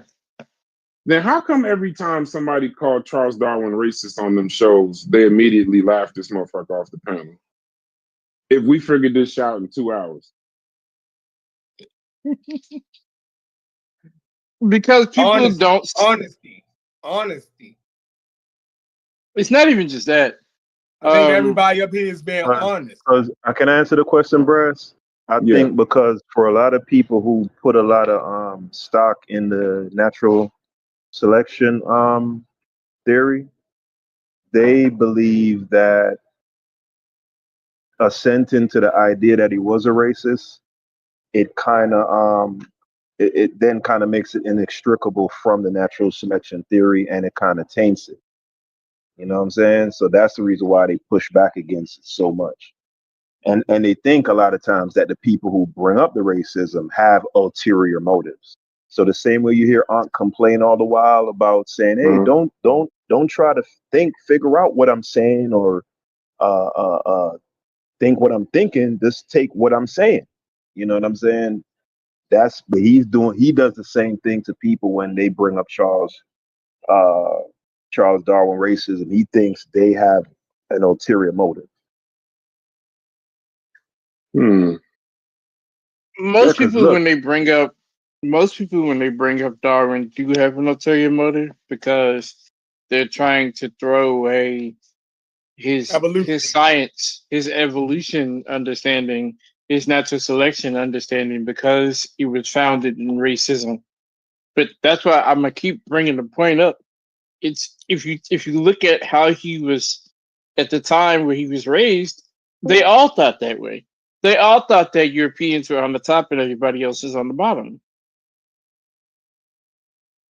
So that matters. You know what? Too. I won't even put that charge on them, because I can't say unequivocally. I'm not well versed enough. Do we forget about his abolition? No. Yeah, that too. No. I ain't talking about Charles Darwin. I'm saying PK. I gotta go and look before I make that charge. I gotta go and look and see. I just distinctly remember people challenging Darwin on the racist thing, but I gotta go double check and see how that was. I think they're saying the overall. How that was handled. I think they're maybe saying they didn't just. I think they're saying the climate. I think they're saying the climate in general. You look at it in total. You know, like you'd have people who would push back, but they're saying if you look at it like in totality, like the consensus was some racist shit at that time. Am I saying that right, Mel, or I'm going too far? Yo, Deion Sanders had bladder cancer. That's what his issue was. That's crazy.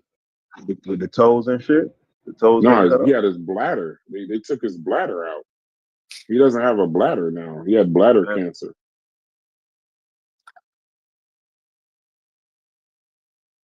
Sheesh. Are you trying to coach football? Man, you need to go sit down, G. Oh, I apologize. I probably fucked the conversation. I'm a football. Nah, you didn't. I'm on the way. Yeah, that was on the way back.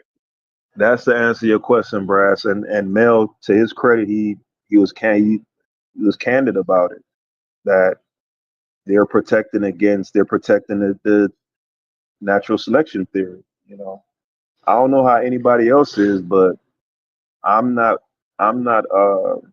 timid about expressing my views. Like, I think he was a racist, and I think natural selection is bunk. I don't necessarily have to commingle the two. You feel me? I think I could compartmentalize the two. You feel me? I don't know about nobody else. Maybe some people do try to be sneaky about it. I'm not a sneaky dude. I run halfback dive every down, Brass. I don't believe in throwing the ball. Yeah, we run a halfback smash every time. Yeah, no, I like the going thing of, and I probably pissed some Jossie off earlier, but I think no, not at all, brother. Not at all. Okay, being not taking a hard stance on some of this is the reason why we're still talking about Francis Gus Wilson in 2025. Like at some point, because then you watch The Tree, and then it's like, well, I don't like, Francis Gus Wilson. We know she's a pseudo. We ain't worried about her. But then you don't say that about John Henry Clarke. And John Henry Clarke was pushing her information and writing crazy forewords and racist books, all the while you trying to tell me that he's some kind of scholar or something. Like, we can't confuse. At some point, resistance got to equal accuracy somehow. You can't just be resistant and that be your thing. Like, oh, he spoke to power. The statement is actually speak truth to power.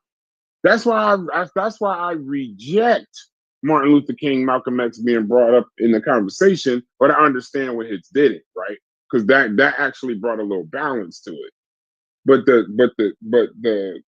it becomes like a virus. Like, I never thought we'd be having a conversation about John Henrik Clarke, man.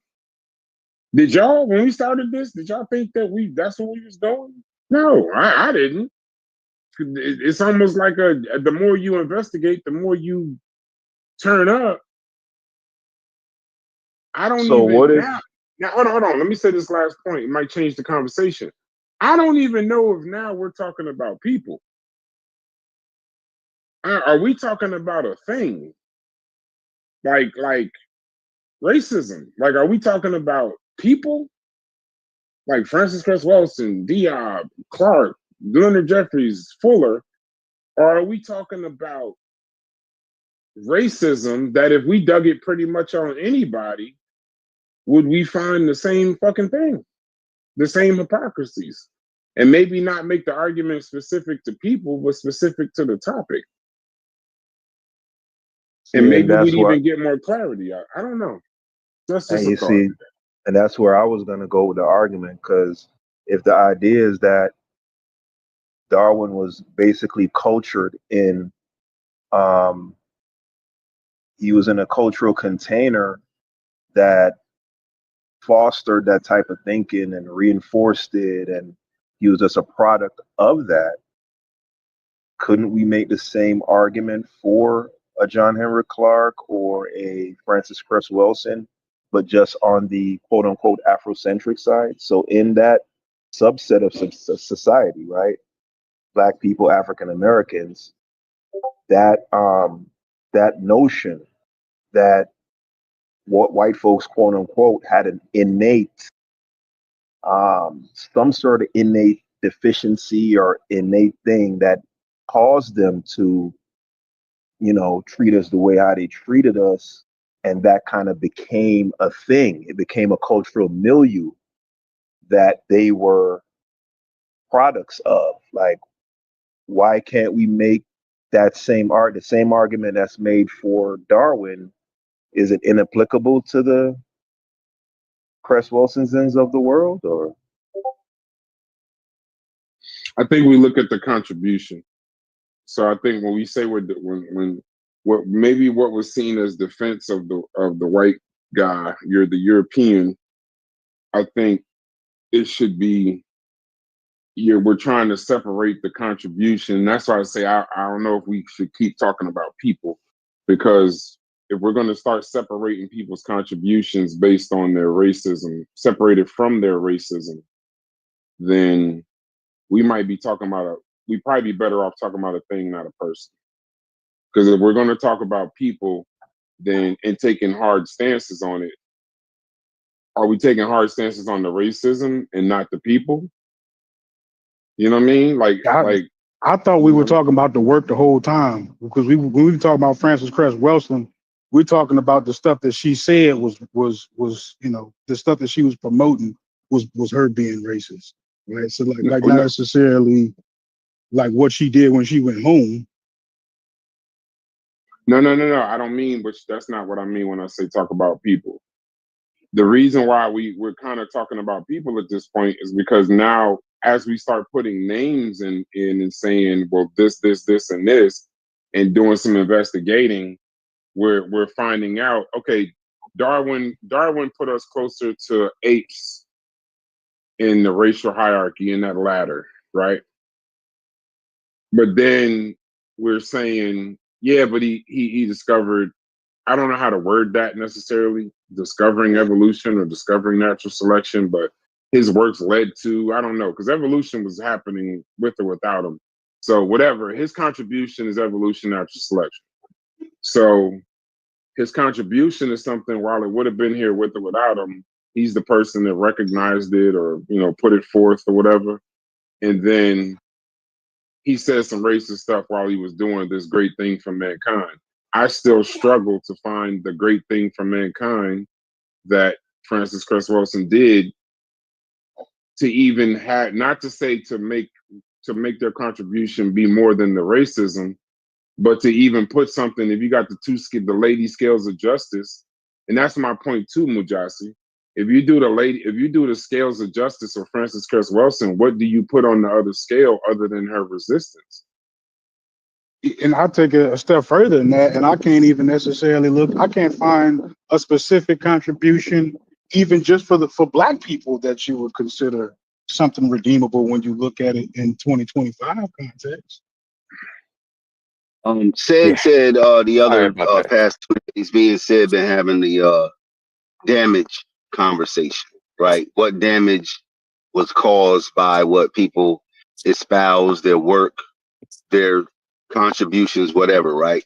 If I'm sure we can find larger uses of Darwin's work that was just, even if they nitpicked it, even if they pulled out certain parts of it, that it was more damaging how it was used than what Dr. Welsing's work was, right? Those European attitudes, whether it was, how they conquered, right? Through religion, they use doctrine in religion. They use military tactics. They use faulty trade tactics, and they use pseudoscience, right? And I don't think anybody can argue the impact that has had on the world. Imperialism overall, subset of that is colonialism, right? It benefited certain people. Like if your family in Europe or wherever benefited from that, it's a plus.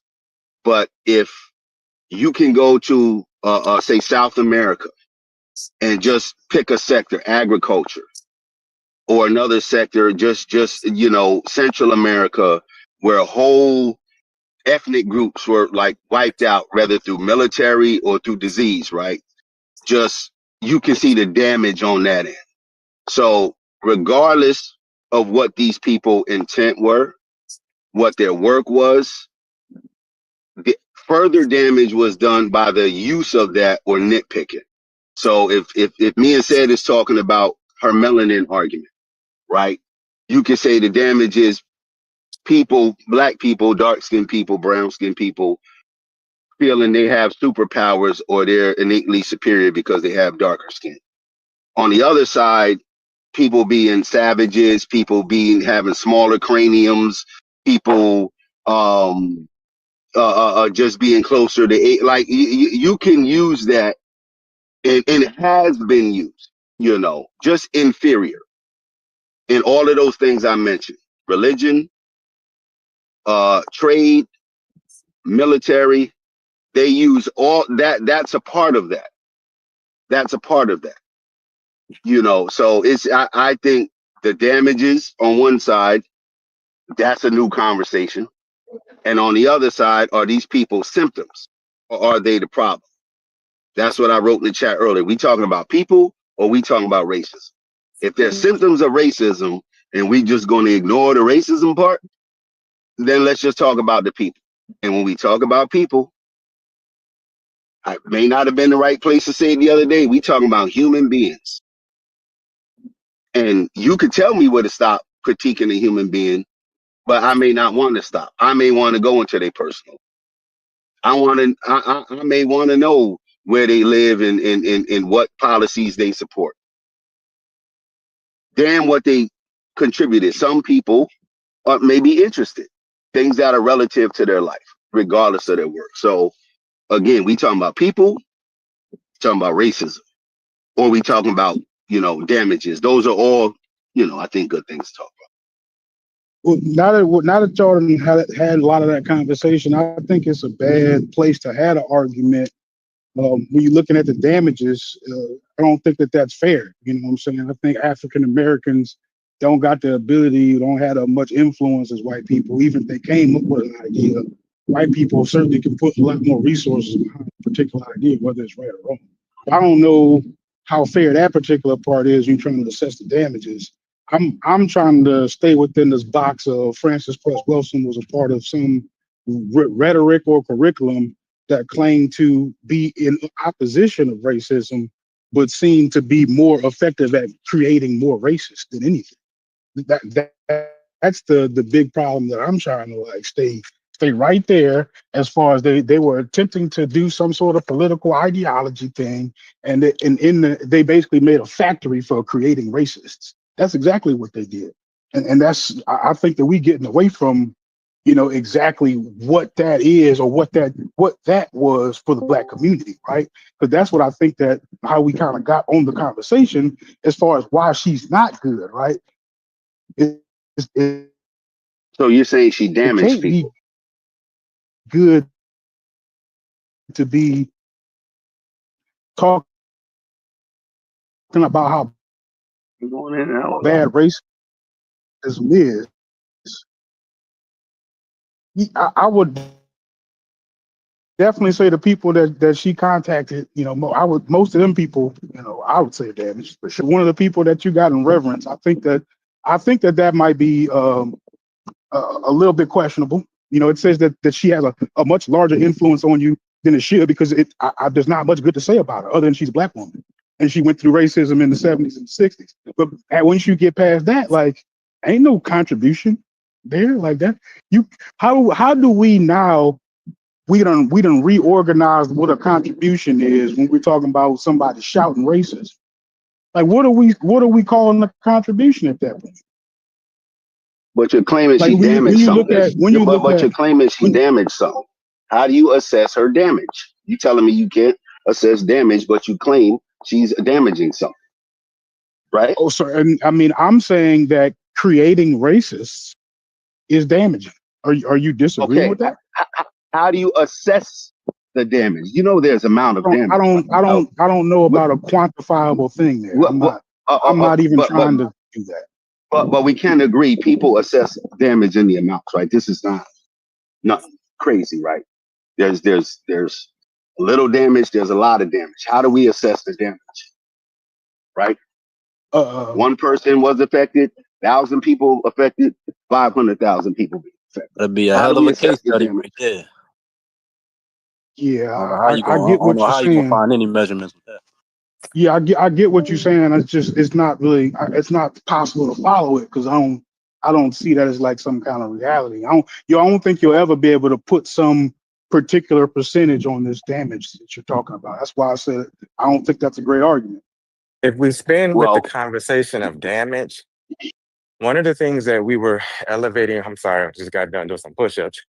One of the things we were talking about over the last few days is some of the ideas that she espoused that we say was misleading, disinformation, or pseudo, and how it's spread to the psychological assessment for Black folks. And so we're saying that that's damage. We're saying the ideas of Black male sexuality that she promoted, this recessive inferiority of whiteness, this kind of inborn thing that white people have that taps into their fear and motivate their racism. We're saying that the ideas of that was damaging to Black people. And the misnomer about this and the complex of using this damage type of assessment is that it will be difficult to assess what type of damage and how does that manifest, because with Black folks, let's say we internalize that as a collective in the United States and probably global. How was that impacted white people? How did that impact us? Did we end up transforming that into some type of project or program that has harmed or dehumanized white people and subjected them to some type of social condition that has damaged their human existence? That's what I'm looking, because when I was asking the questions earlier, I was asking more on the terms of what you were saying. Logic was just the idea of the body of work that she produced, not necessarily her. I know we're not criticizing her as a human being. We're looking at the impact of her work. And so to say that she may have gotten to say that some of the things that she espoused that she more than likely probably got wrong because it wasn't backed up by science and empiricist research. How can we say that it was damaged and ignore the other contributions that she put on the table that did advance language, ideas, frameworks to understand our global conditionings against white supremacy. That's what I'm having a hard time with. Is that, you know, like I mentioned the other day, I can't ignore the other contributions. You know, I have to measure each of our Black scholars based on their excellence and not their perfection. And what I think I'm interpreting, I could be wrong, is that somebody else got measured on their excellence, whether some people misinterpreted what they were saying or not, but then somebody else over here is measured on her perfection, you know, and if she got one thing wrong, one of her ideas wrong, we just completely cancel everything else that she's contributed and added to the table. And so I think that's the piece that I'm kind of conflicted with. Well, what are you calling her positive contributions? Say that one more time, you cut out. Yeah, what are you calling her positive contributions? Again, I think I'm struggling to find those. I don't know them. Okay. So to back some of my claim up, you know, I've read the ISIS papers, but read the Osiris papers. You know, Dr. Raymond Winbush, Baltimore native, I don't know if Chef knows him or not, teaches at one of the colleges over there. He edited a collection of different essays over the last year or so, put together of people who've reviewed her work, praised her work, and criticized her work. And in there, you will see some of the elevation of the material that she put forth and some of the speeches and lectures and some of the things that she espoused, going from her theories all the way to some of her frameworks of understanding the globalization of white supremacy, which is what Hitz was referring to. And so we have to look at all of her work, her full body of work, to make an assessment. Can you think of any examples off the top of your head? Some of those things? I'm sorry, but I wish I could possibly go and get to my office and grab the book off the shelf. But one of the key things is her advancing some of the work behind Lee Fuller, you know, his 9 areas of white supremacy. And some of the pieces that she spoke about and advanced was like even understanding the economic realities of how white supremacy shows up in various nations and how it organizes politics and body politics around oppressing different groups of people and maintaining that level of oppression of a group of people and not exterminating them. That she pushed the effort, the idea that an oppressive group is not going to completely decimate a group of people that they oppress because they need them. They need them for various labor, subjugation, whatever. At least that level of ideological framework was advancing some already existing thought. She didn't invent it, but she was advancing it. And during the time that, whether we say the 70s or the 80s, that was a time where people were starting to grapple with understanding more structural analysis of white supremacy. There was other people who talked about it before, but it wasn't household language. It was in a very general kind of vague. Yes, sir. You didn't very have, vague. And so she was one of a few, like Michael Bradley, or Marima Ani, various people, Amos Wilson of that time, who was bringing it down to conversations that me and you can have right now. Because in the 60s, 70s, that was still somewhat of a concept that was difficult for the average brother and sister to understand. Some got it, but very few. You know, we only understood white supremacy as colored and white. That was it. We didn't understand the structural analysis that took it beyond the South and made it a global reality to where we can finally look at the Brown v. Board of Education and say, that wasn't a progressive thing just for Black folks' political environment. That was a consideration of how America was being viewed on a global level. And so she can provide that language. She provided the language to help analyze that from a global point of view that changed the landscape of how we view incidents like a policy like that. I hope I'm being clear. I'll end there. You find any value there, Logic? You said no? I heard what he said. I would say, first off, Mujasi, appreciate you always as usual.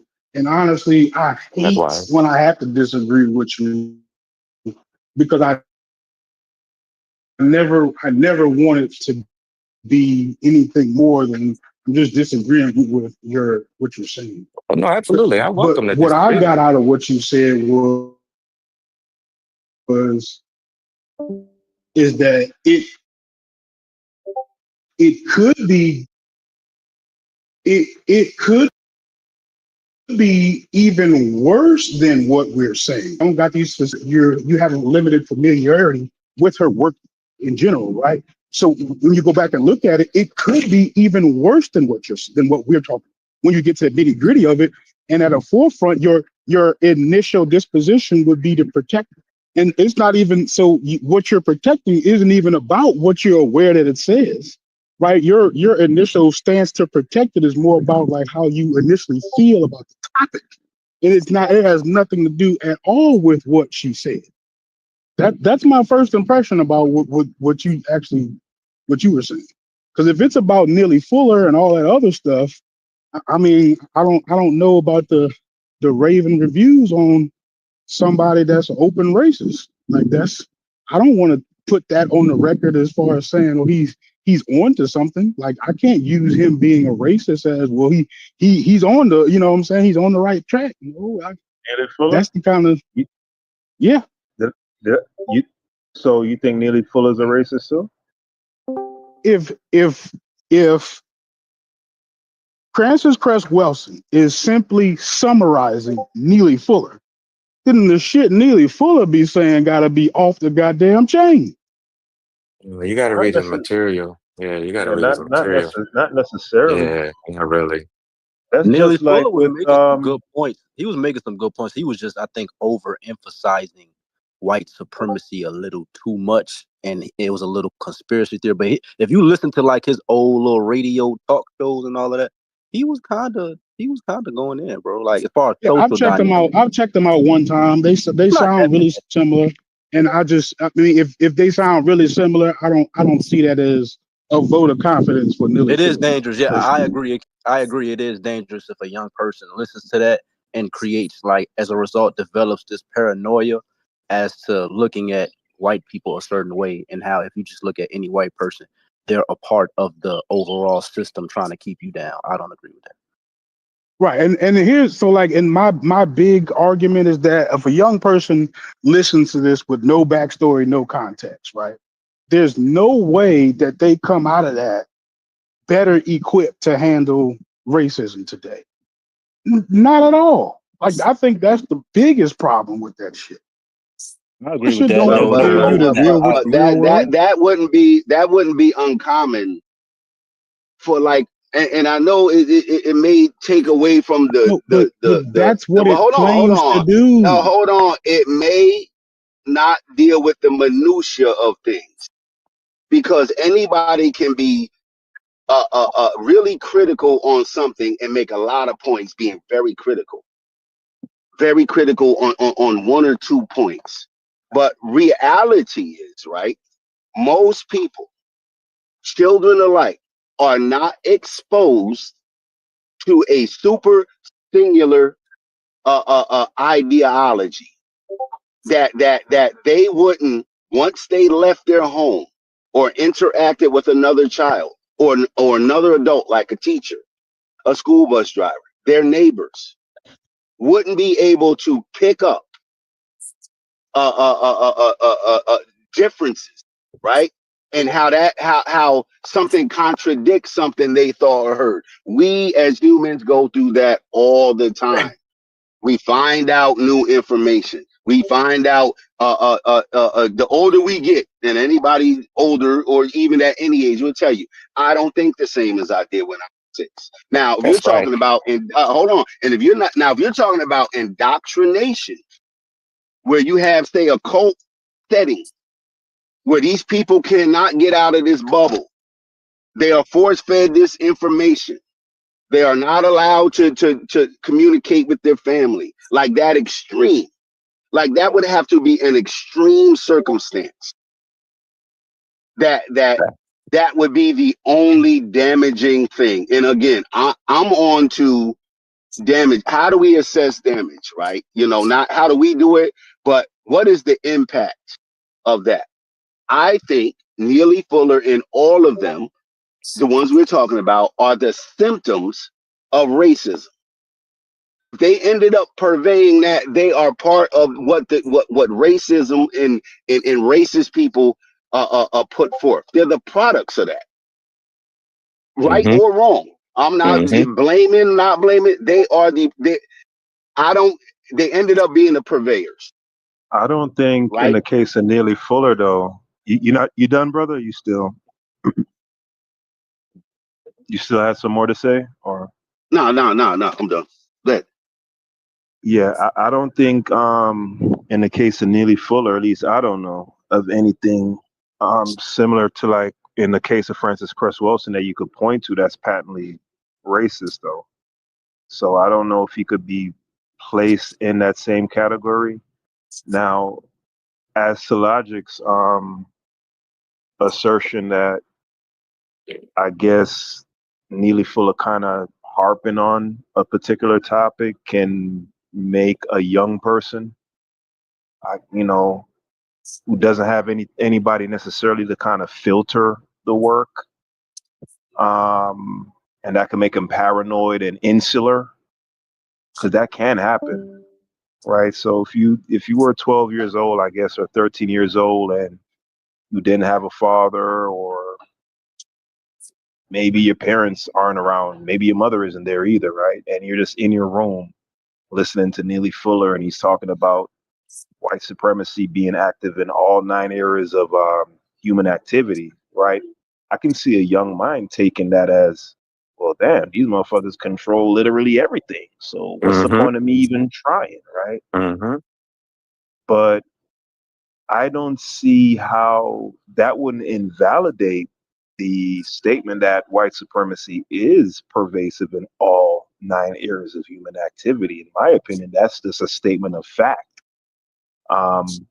If the idea is that young people can get kind of jaded based on not having the emotional maturity to properly filter or process certain sorts of information, then there's a lot of people who are going to have to throw away. You know what I'm saying? Because like reality is ugly, right? Like you have to be able to know all of this information. Like if you think about it, the average person in America doesn't know the minutia about slavery. They don't know about like in the Caribbean, people being buried up to their necks and having ants like just eat their heads, and pregnant mothers' bellies being slit open, and like your average person doesn't know the granular details about that sort of stuff. It's only people that, because we find that stuff, we're into that. You feel what I'm saying? So not everybody, if they were to come across that, they could very well get super radicalized and just say, I want to just go out and go on some Nat Turner shit 2025 style. But that's not an indictment on the people who pervade the information. The information is still correct. So that's a tough criticism, Logic. It is, and some of it we have to look at what the intent of audience was.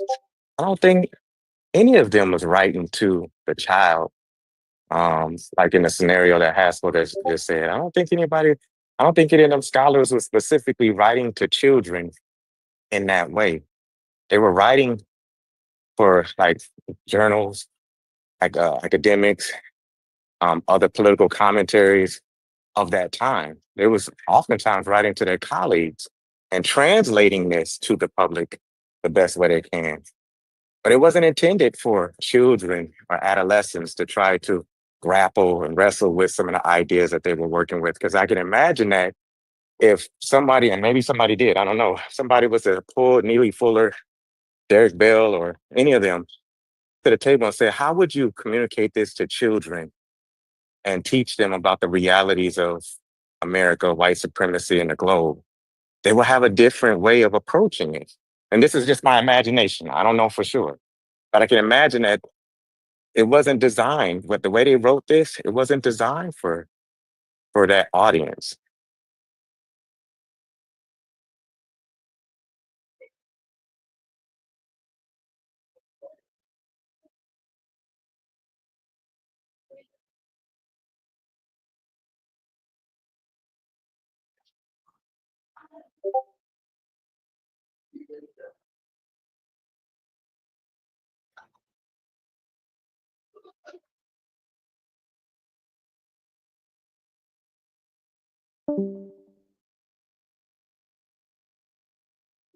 So who's next on the critique block from the Afrocentric community? Who's next? Yeah, because John Henrik Clarke, he's out of here. Chris Wilson's out of here. Neely Fuller's out of here. Leonard Jeffries out of here. Dr. Ben out of here. Damn, who we got left? I don't know enough of names to even. I mean, what about Marima Ani, Derek Bell? Let's throw a few of them on the table and see. How about the more recent ones? How about the more recent, like very recent?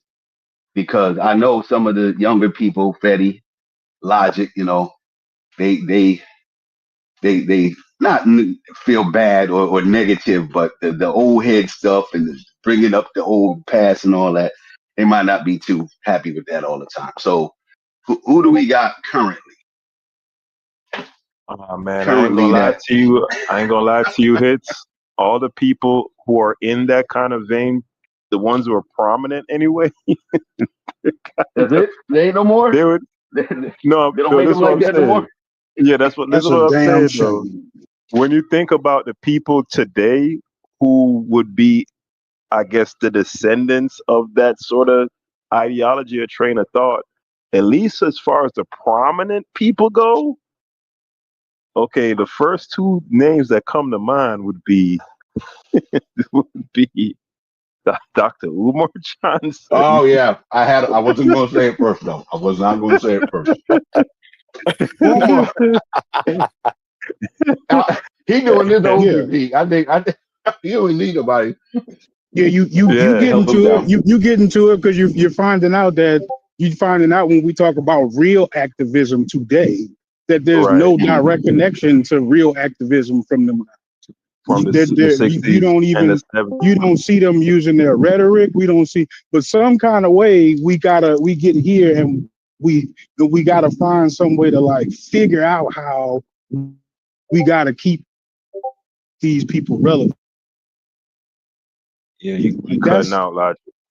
I don't like that's a thing that we just keep doing, but yeah, when we be asking like why is that, and I don't think that we ever really get a good answer.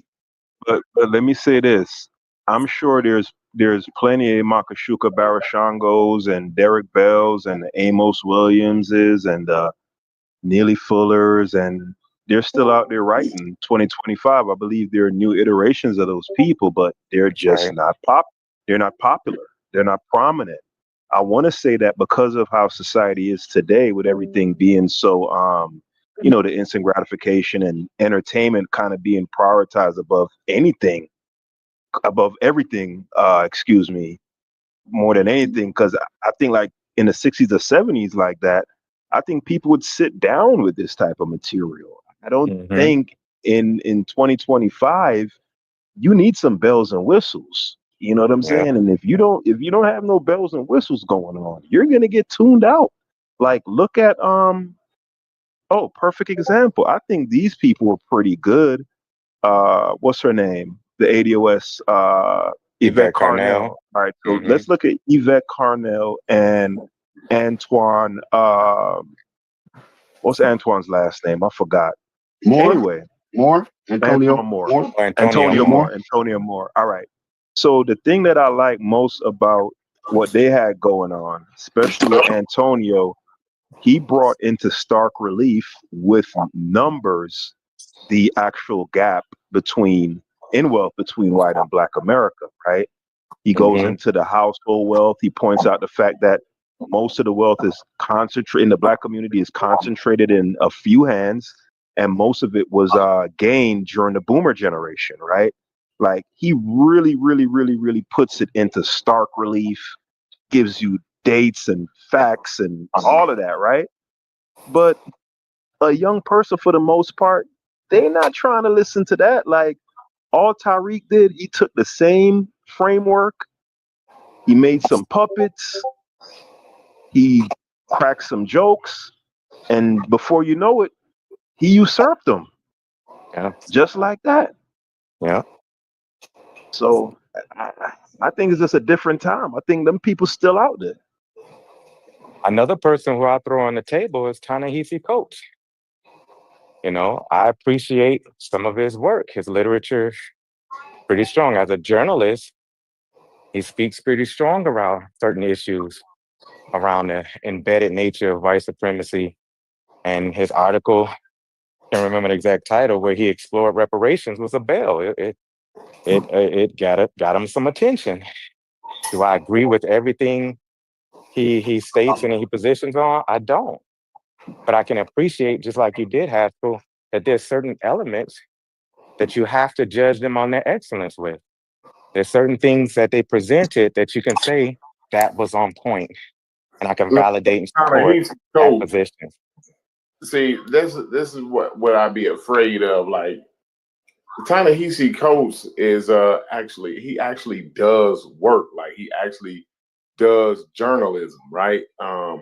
He actually reports, on actual issues, and some of it is his opinion, but a lot of it's based in fact and research. So, like, a Ta-Nehisi Coates wouldn't be talked about in the same vein as your Cresswellsings and your Bens and the rest of them. You know what I mean? Like the work that he just did some recent work with the Palestinians and shit like that, and the Jewish motherfuckers. They about ready to cut his throat for that. But yeah, he does real good work. You know what I mean? And even if he has a level of propaganda, right, it's very measured and it's almost seamless from the facts and the reality behind it. You know what I mean? Yeah, absolutely. I agree with you, Corey. I think there's going to be a group of people 15 years from now who's going to be analyzing Between the World and Me, which is Ta-Nehisi Coates' work and his other publications, and they're going to be trying to cancel him. They're going to be analyzing him from their rubric and their reflections, and they may say he got some things wrong. And so at the time that some of the other folks was writing their material, I think they said the same thing you're saying right now, Brother Corey, is that they grounded in research. They're speaking what Brad said earlier, truth to power. It may not have been facts to power, but truth to power. And they were speaking of the synergy of that time. So I agree with you. I think you're right. I just think criticism is always going to be subjective in that position. Yeah, definitely. But again, like I say, the criticism comes with a qualifier, right? Like we can't criticize everybody with the same eye. Like we have to look at each case on its own basis. You know what I mean?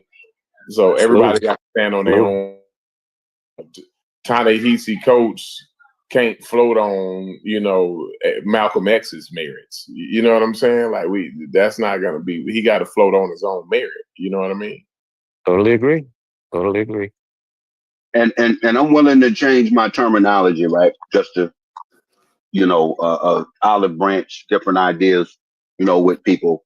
Instead of damages, impact.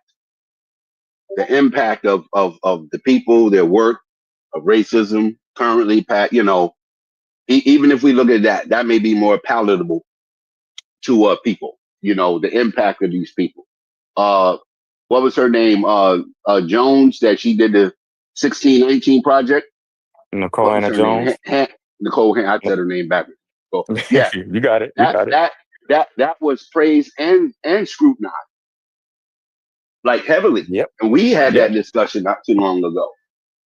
The six, now whether she's an activist, or Afrocentric, that's another thing. We can't leave that part out. These people were Afrocentrists or speaking to Afrocentrists.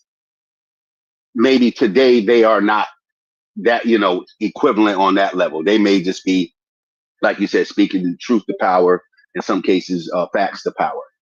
But her project got scrutinized from both sides.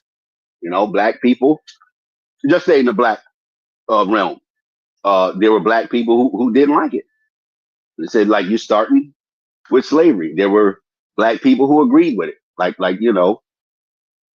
they can support it. So, but maybe that's the internet era, right? Where you can engage in these things instantly and give your opinion instantly. So definitely a different dynamic now. But I'm interested in what, today too. Let's see what's going on today with people. Who we got out there now. That's kind of pseudo, but they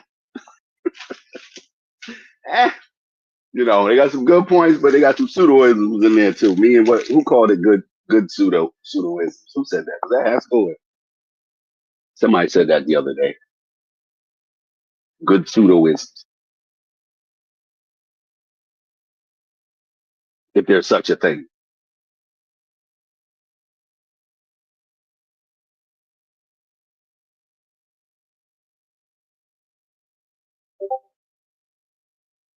So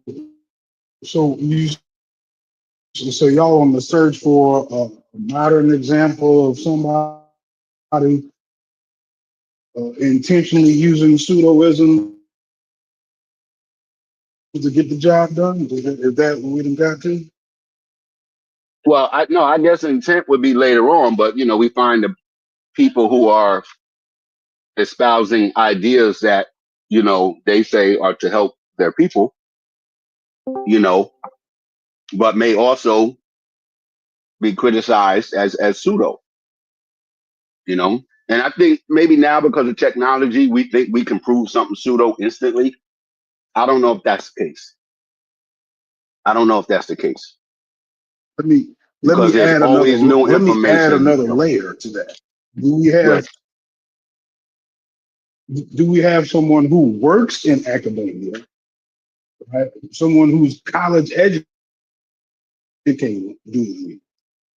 I think that I'm gonna add that as a caveat too.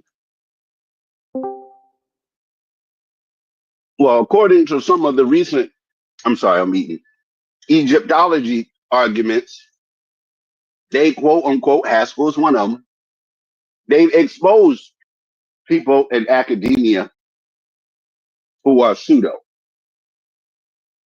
And I know the Egyptology part, but that's a loose affiliation to say the average African American, but a deep affiliation to the conscious community. So I think that's a legit usage. What's his name? Kiata, don't get me to messing up people's names. Wasn't there some pushback on his ideas? I think Haskell was one of them that pushed back on it. People with more knowledge can speak to that. I think in a different way though. We were criticizing a term that he chose to use over another term, but he's still referring to the same thing other scientists are referring to. So I don't think that's the same thing. Hey, but logic. Now, whatever term Keita was using, though, wasn't he qualified to do it because he was in the field? Yes, I guess according to how we framed this argument, yes. Right. So then, but Wilson was a psychiatrist. I think. No, we're not. No, I'm saying it's different because we're trying to he decided to not use sub-Saharan, which is a term that everybody uses, and he decided to use super Negro. What are you saying? But it's a different word to describe the same thing. So he kind of didn't. He definitely didn't do what Francis Cress Wexler did. It's not the same. No, we're trying to find the equivalent. She went beyond what was on the page. Okay. Yeah. I don't know these people like Kiata and them enough to. Me either. So yeah. So no, that's what we're trying to do. Since I think we spent a decent amount of time in the past, and time flies. Like what's going on right now will be the past fairly quickly. I just heard some of my friends' grandkids are like getting out of college. I'm like, hold on, you mean the one I just put over my shoulder like yesterday? Are you serious? College? Nah, you can't be serious. So, time flies. So there has to be, you know, if we can critique those errors and what else was going on at that time and try to, you know, ascertain why these people said what they said, did what they did, we can do the same thing now.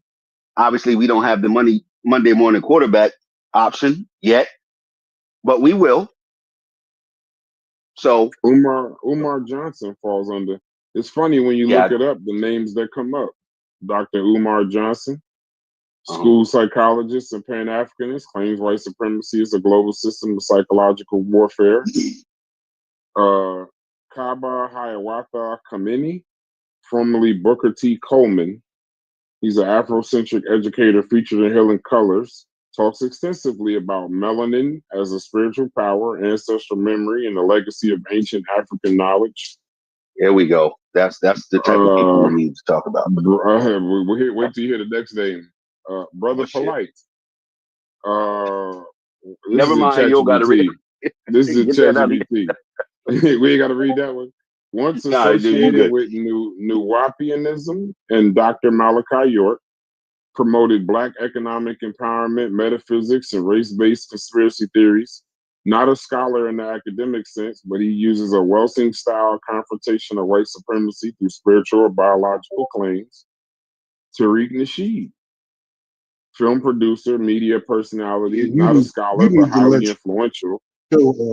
Algorithm breathe, yo. Brad, by the way, two things with ChatGPT. I'm sure everybody knows it, may have forgot. If you want different answer than your previous stuff, start a new chat or tell it not based on anything I just wrote, and then, you know, this way you don't got to keep starting a new chat if you're trying to get a whole, you know, separate view. So either start a new chat, and you can delete your chats too. So if you got a bunch of crap in there you don't want to keep seeing, you know, in your library off to the left, you can delete. But it says Tariq Nasheed also. It says emphasizes the idea that racism is about genetic survival and anti-Blackness, though more political than scientific. His rhetoric echoes Welsing. So I think the second person you mentioned. I had a phone call. What was the question you asked it, Brass? I ain't asked anything. No, we're trying to find some current people who may fit the bill of people similar to, say, Francis Chris what Wilson. did I ask ChatGPT? I asked it, are there any present day scholars that would fall in the vein similar to Cress Welsing of race-based critiques? And they named those four. But I want to look into this Booker T. Coleman. See, I was about to say, I'm going to have a problem with that because I'm not throwing away Booker T. To light and throw away Booker T. As scholars. But that's not, hold on. You know Booker T. Coleman? Yes. Was it Kaba, Hiawatha, Kime? I can't remember his other name. Yeah, that, bro. Trash. No, bro. No. It sounded like you sneezed or some shit. Go ahead.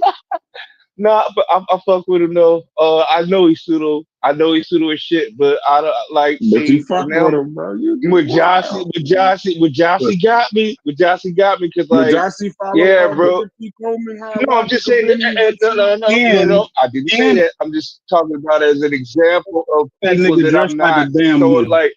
He's yeah, I know. See, I can't do it. Wait. No. This follows it though. This is what Hitch was looking for.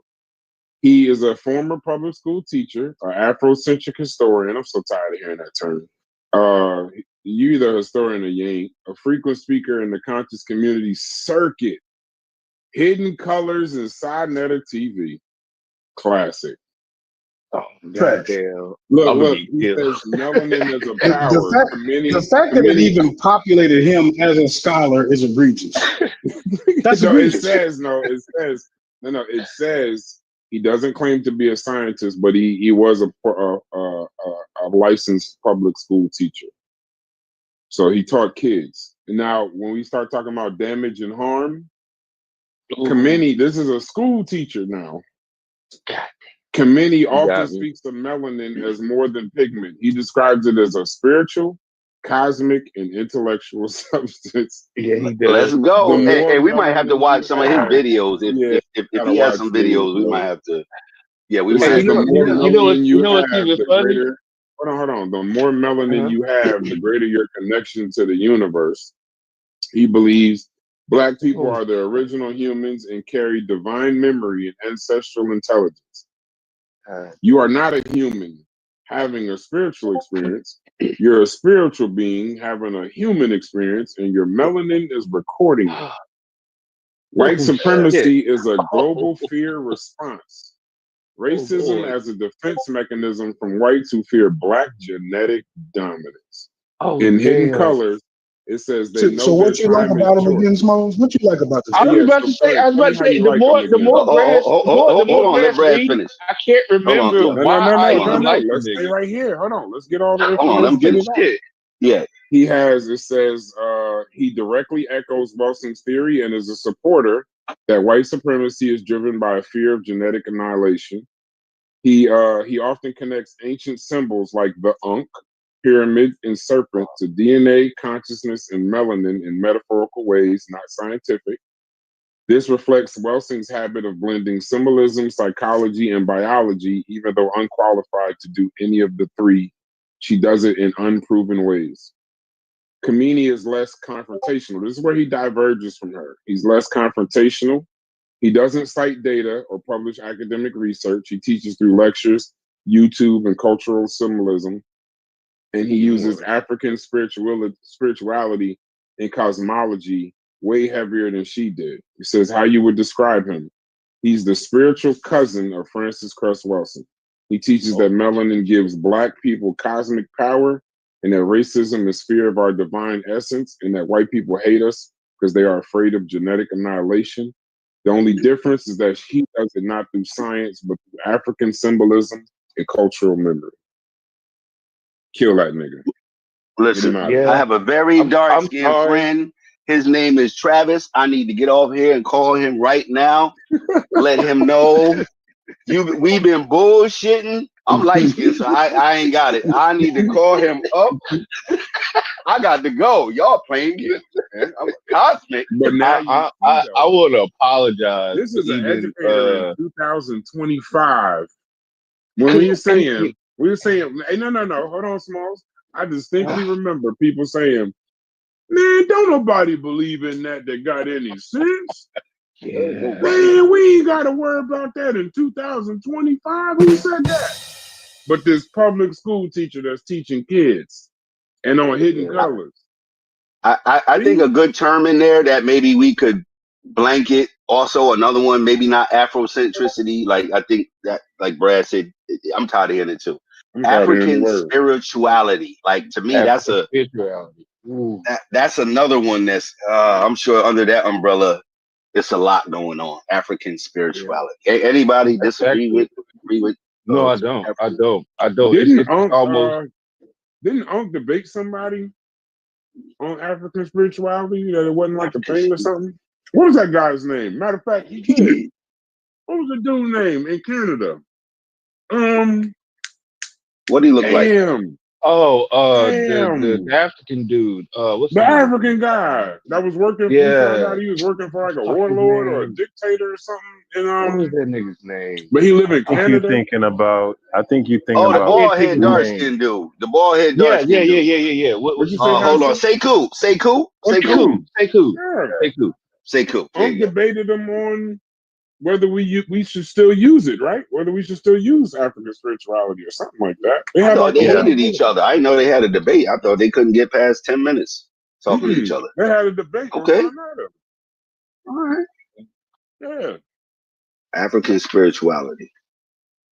And I think pretty much watched them on that as far as I can remember. But yeah, but the community lost. I remember that conversation. Yeah, but they all remember that. He was mad. He was like, I can't believe y'all falling for this shit. But you know what? I mean, damn. Matter of fact, when you just read that though, Brad, you need to dumb down. Right.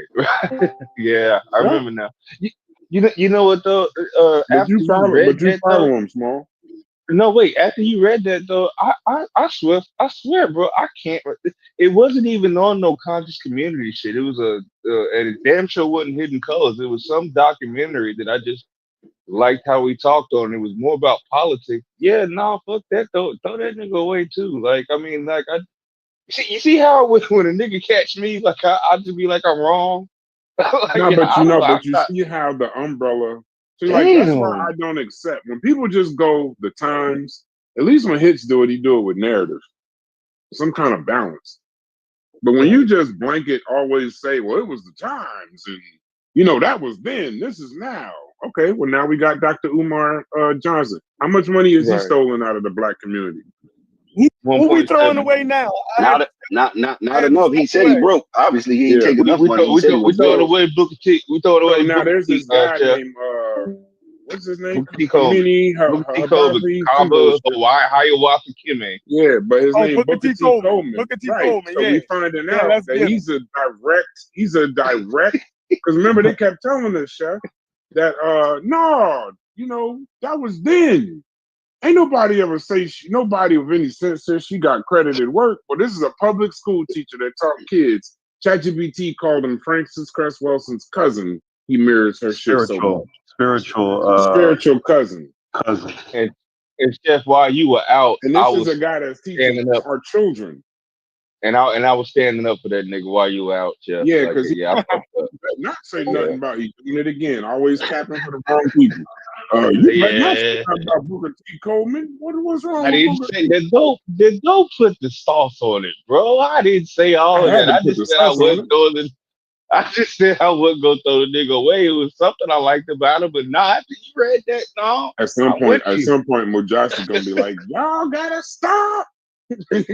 All that balance gonna go out the window. I'm not gonna do that. I'm not gonna do. No, what are y'all doing? You're burning the house down. You're trying to burn it down. Man, you're not gonna do my brother like that. But don't do Mujahid like that, bro. Are you here's I got a confession. No, I got a confession. No, I'm familiar with them, but this is the hard thing about, and I've said this numerous times in other settings, that Akbar's principle of measuring some of our people based off of their excellence and not perfection is not an easy thing to do, because there's some people you gotta hold up and just say, like, damn, what can I pull or extract from their work, their practice, and their material activism that I could stand on and say, I can give them an excellent point of evaluation from there? Because there's some people it's hard to do that with. I struggle with Umar Johnson. I can't even call him a Dr. Umar Johnson.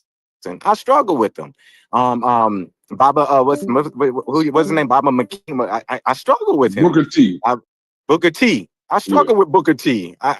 There's some people today, and there's some people in our history that I do grapple with Akbar's principle of that method. And so I just do the best that I can to say, like, is there something that I could pull out of that I could say that's teachable, that's useful, that has some utility to the work and the discourse of our people? Not everybody I could do it to, and that's maybe my flaw. No, it's not. Do you remember when I was saying damage? And I was saying with Frances Cress Welsson, my issue is she gave a black doctor, female doctor, gave an excuse for white supremacy. Yes, and then I almost backed down when Unc and them was saying, well, yeah, that was back then. Ain't nobody ever promote her works. I always think silence is support, but that's a whole separate argument. But in the same token, though, fast forward 2025, right? They didn't throw her away. Now here's the thing. I don't mean literally in the garbage. I revere her resistance, but the fact that there wasn't such a hard stance on stop, like, this is unacceptable. Like, cool, you fighting resistance, but melanin theory and color confrontation and all that kind of stuff, you gotta stop.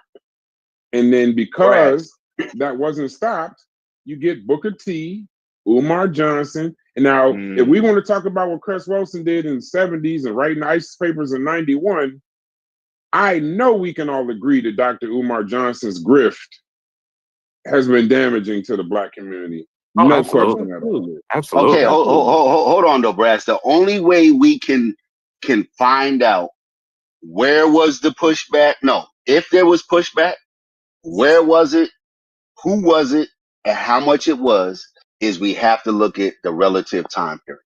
So it's easy for all of us to go, that's outlandish, that's pseudo, it's openly racist. Where's the pushback? To me, that's a bigger question.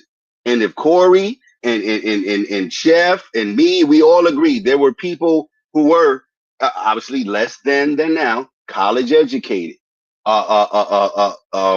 in tune with the news and what's going on in society. To me, that's a bigger question. Where the fuck was everybody?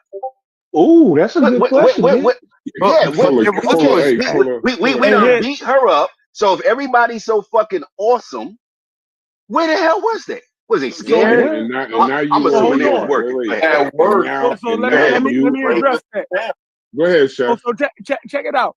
Now, we was having these arguments before, right? And we brought up Mary Lethowich, right? Now, this is a white woman who debated the other white guy. God damn, what's the white guy name, Dave? Well, anyway, Martin Bernal, right? Yeah, Martin Bernal.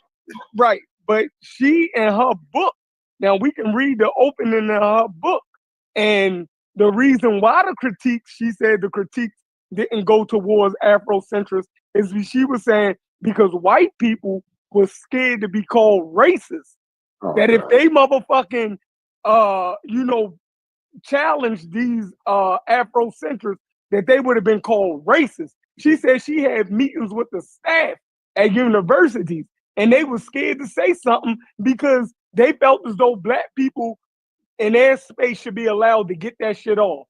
And other academics turned a blind eye towards that shit. These people was never credible. Everybody always looked at, it's just that we're just hearing about that shit. They allowed them to get it off, and they were scared that if they where were the black people if her work is tangible, white lady saw the they was called Uncle Tom. The black people, if her work was tangible, but we should see the tangible. I can see that. Nah, hold on, one mic. Yeah, but if her work was tangible, right? I'm with the idea that it wasn't that popular. Just because we say Afrocentrics and pro-black and all of these things, civil rights and all, that doesn't always encompass the masses, right? So if we're going to put her work as prevalent amongst Afrocentrics, where is, and I'm not talking about in academia white people, I'm talking about in academia black people, outside of academia black people. Where were they? Their work should be prevalent too. Like, hold on, that's pseudoscience. No, they're not prevalent because they was just they was parroting, the standard quo. Yeah, it wasn't. They wasn't groundbreaking. They was going to work every day. Groundbreaking. Call it racism is groundbreaking. When you make crazy ass, you know what I mean? Unsubstantiated shit about race and melanin. Melanin makes you walk on water. Yeah, that's the shit that's groundbreaking. I don't think you need science to prove that. Yeah, but there were actual people. There were black academics who pushed back. That's what we need to talk about. Dr. Clarence Walker. Yeah, Dr. Clarence Walker. We can't go home again. An argument about Afrocentrism. He targeted Clarke, Diop, Jeffries, and Afrocentrism in general. He called Afrocentrism a mythical view of the past. He said that they were replacing white lies with black fantasies. He said, what's the book again? Hold on. What's the book I was about to say. Yeah, I got the book. It's called "We Can't Go Home." We Can't Go Home again. It's in 2001. He's an African American history out of UC Davis. You know who suggested that book to me? Chief X. Chief X. I was about to say. That's funny. He was the first one. He was the first one to take it. And y'all keep saying why ain't nobody get pushed back. Wait till the coon. We're gonna be called every coon in the book when these shows. Of course. So, hey, Chef, can you drop that? I didn't say why. I'm saying where were they, and their stuff should be prominent and big up, just like hers were. What is this? Dr. Adolph Reed. It's called. He wrote something called the Jesse Jackson phenomenon. He went to Ivy League school, University of Pennsylvania, political science. That's probably it says if y'all need PDFs, let me know. I'll probably get y'all PDFs. I was about to ask Chef, could he drop it? Because he's usually the bookman, but if you can, it's called the find Jesse it, Jackson please. phenomenon. But hold on, listen to what he said. He said The first that one too. Race essentialism and psi-race theories. He rejected framing racism as spiritual or biological. He argues that economic class, not melanin or psychology, explains inequality. Scorns any narrative suggesting biology versus white fragility. He said these ideas are more comforting than they are useful. They're not politically serious or ever taken serious, and more damaging than white supremacy itself. Dr. Tunde Adeleke, The Case Against Afrocentrism in 2009, she argued against Diop. She said, it said, y'all keep replacing Afrocentrism, you're replacing critical history with myth making. He says what you're doing is the racial gatekeeping of knowledge, and symbolic pride is now, oh shit. Where Logic at? Logic in here? You need to look this lady up because Logic said this to me. She said, you have to be careful if we run with these narratives that these thought-keeping gatekeepers go with. Symbolic pride has now become the substitute for actual scholarship. What's her name? Let me see if she got any books. Dr. Tunde Adeleke, Adeleke. Her book is The Case Against Afrocentrism. Dr. Stephen Howe. Wait, no, that's a man. Dr. Tunde Adeleke is a man. He's out of Iowa. Okay. Yeah. Adeleke. Out of Mississippi State University. Oh, no, I might be confusing him with Dr. Okay, hold on. Yeah. How you spell her name? How you spell her last name? Tunde, and then her last name Adeleke. And did anyone get the second guy's name? The Adolf. He said that. I don't know why I said that. Yeah, that's hold on. Dr. Adolph Reed Jr. Adolph Reed Jr. Okay. Yeah. And this is so you got somebody. Oh, that's a Jesse Jackson phenomenon. Okay, yeah, got it. Yeah. This is a white scholar at the that came up during that time. Says he interviewed multiple black scholars who privately criticized Diop and Clarke, but like Chef said, wouldn't present it based on the black power of the time, not the racist notions of the time. Now that is something I never thought of the time. The reason why they say no, but this is the reverse narrative of the Jim Crow and the water fountains of the Greyhound. They didn't want to go. There's not that they did it because of that. People didn't critique them because you'd be going against black power at the time. Okay. You'd be going against like the overarching black power movement of the time. But let's add that to our discussion. Let's not make that the whole book, because that's what happens. No, I'm just saying. But hold on. What happens in these conversations is something like that will become the overarching thing. No, this is a good point. No, hold on. No, I would add that to our current conversations. That's what I'm saying about, and I think we all agree, relative to the time. See, just even sticking in that time, we found out something. Well, I found out something. Right. I don't think it's an anachronism though, Hits, because I think it still happens today. Like I don't think it's something. I get what you're saying. A lot of these people. No, I agree. I'm just saying, like Brass read it. It was something else going on major at that time that may have made people think twice about saying, "Hold on, that don't sound right. Where's the science?" Like, you know what? That book, Not Out of Africa, bro. Like the whole Not Out of Africa thing with Mary Leftwich, bro.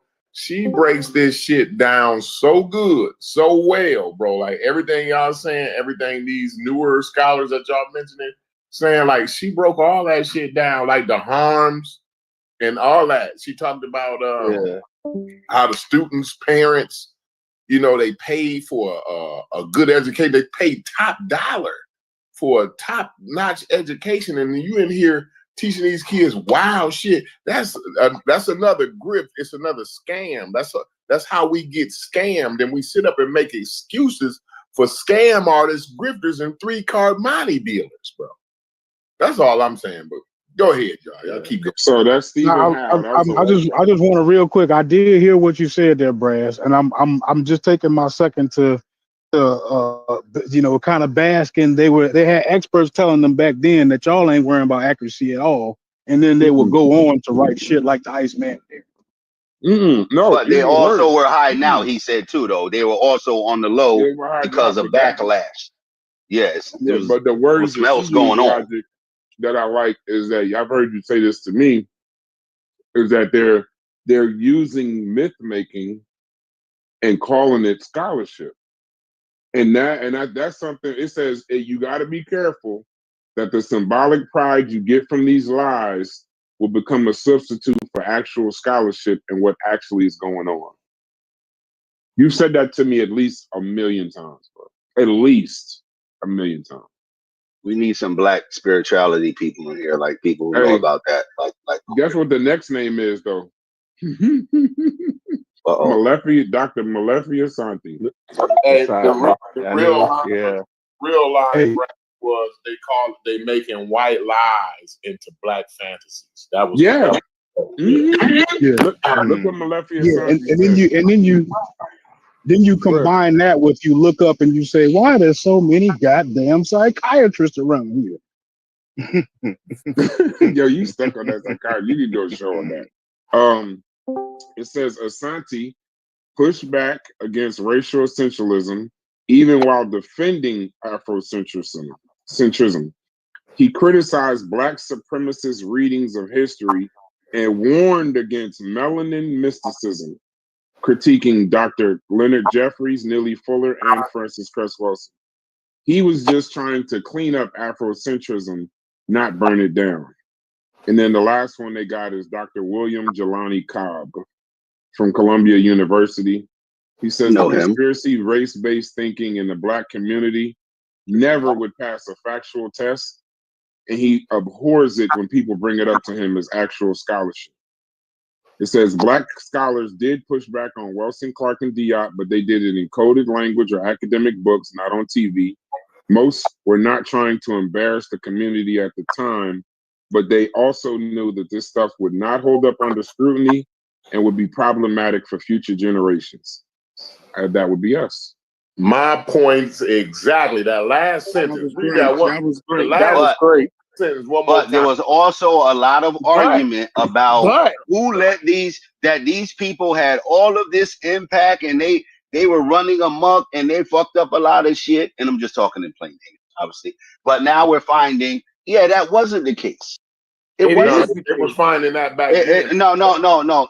I'm just saying. And I don't know about y'all, but me and my group, I ain't heard of Francis Cress Wilson until about 2 years ago. 3 tops. So even impact. Now, someone can say her work might have impacted somebody you do know. Though. Yeah. Hold on. That's where I'm going. Her work may have impacted people who you do know about. So that goes back to, okay, we got the person out of here. Let's look at the impact of the work. But so there was other things going on back then. You might have not heard of her, but you heard about her. I just said that. I just said I like that last line though. Most were trying not to embarrass the community, but they knew that this stuff didn't hold up under scrutiny and would be problematic for future generations. That's a killer line right there. So if our grandkids ask us, how come we didn't get Umar out of here? Hold on. What are we going to say when they ask us, why didn't we get Umar up out of here? I'm trying to get him. We're going to tell them, hey, we're going to tell them we didn't follow his, they don't know what that is. We didn't follow him. We didn't hit the like button. We didn't subscribe. We didn't send no money into school. We even did a show about it, Silence and support. But I don't want to be silent. I don't want, if my son come up to me after his first day at Ohio State University asking me about melanin theory, I want to already have said, watch this show, I already told them about it. See, I'm telling you, I take people's silence as support. Mm-hmm. When you know something and you constantly throwing John Henry Clarke in my fucking face, but you ain't bringing up the fact that he wrote the foreword to Iceman Inheritance, that now I'm charging you. Now the charge goes to you. Why aren't you bringing me? And that's why I was saying what I was saying to Sosa about clarity. Don't ask me for all this clarity when it ain't an equal thing. It ain't on both. Yeah, like you get the y'all get the clarity. You do the clarity when y'all do the that stuff. Don't.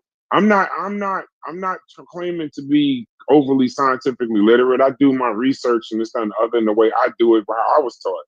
But I don't have to be completely clear on something.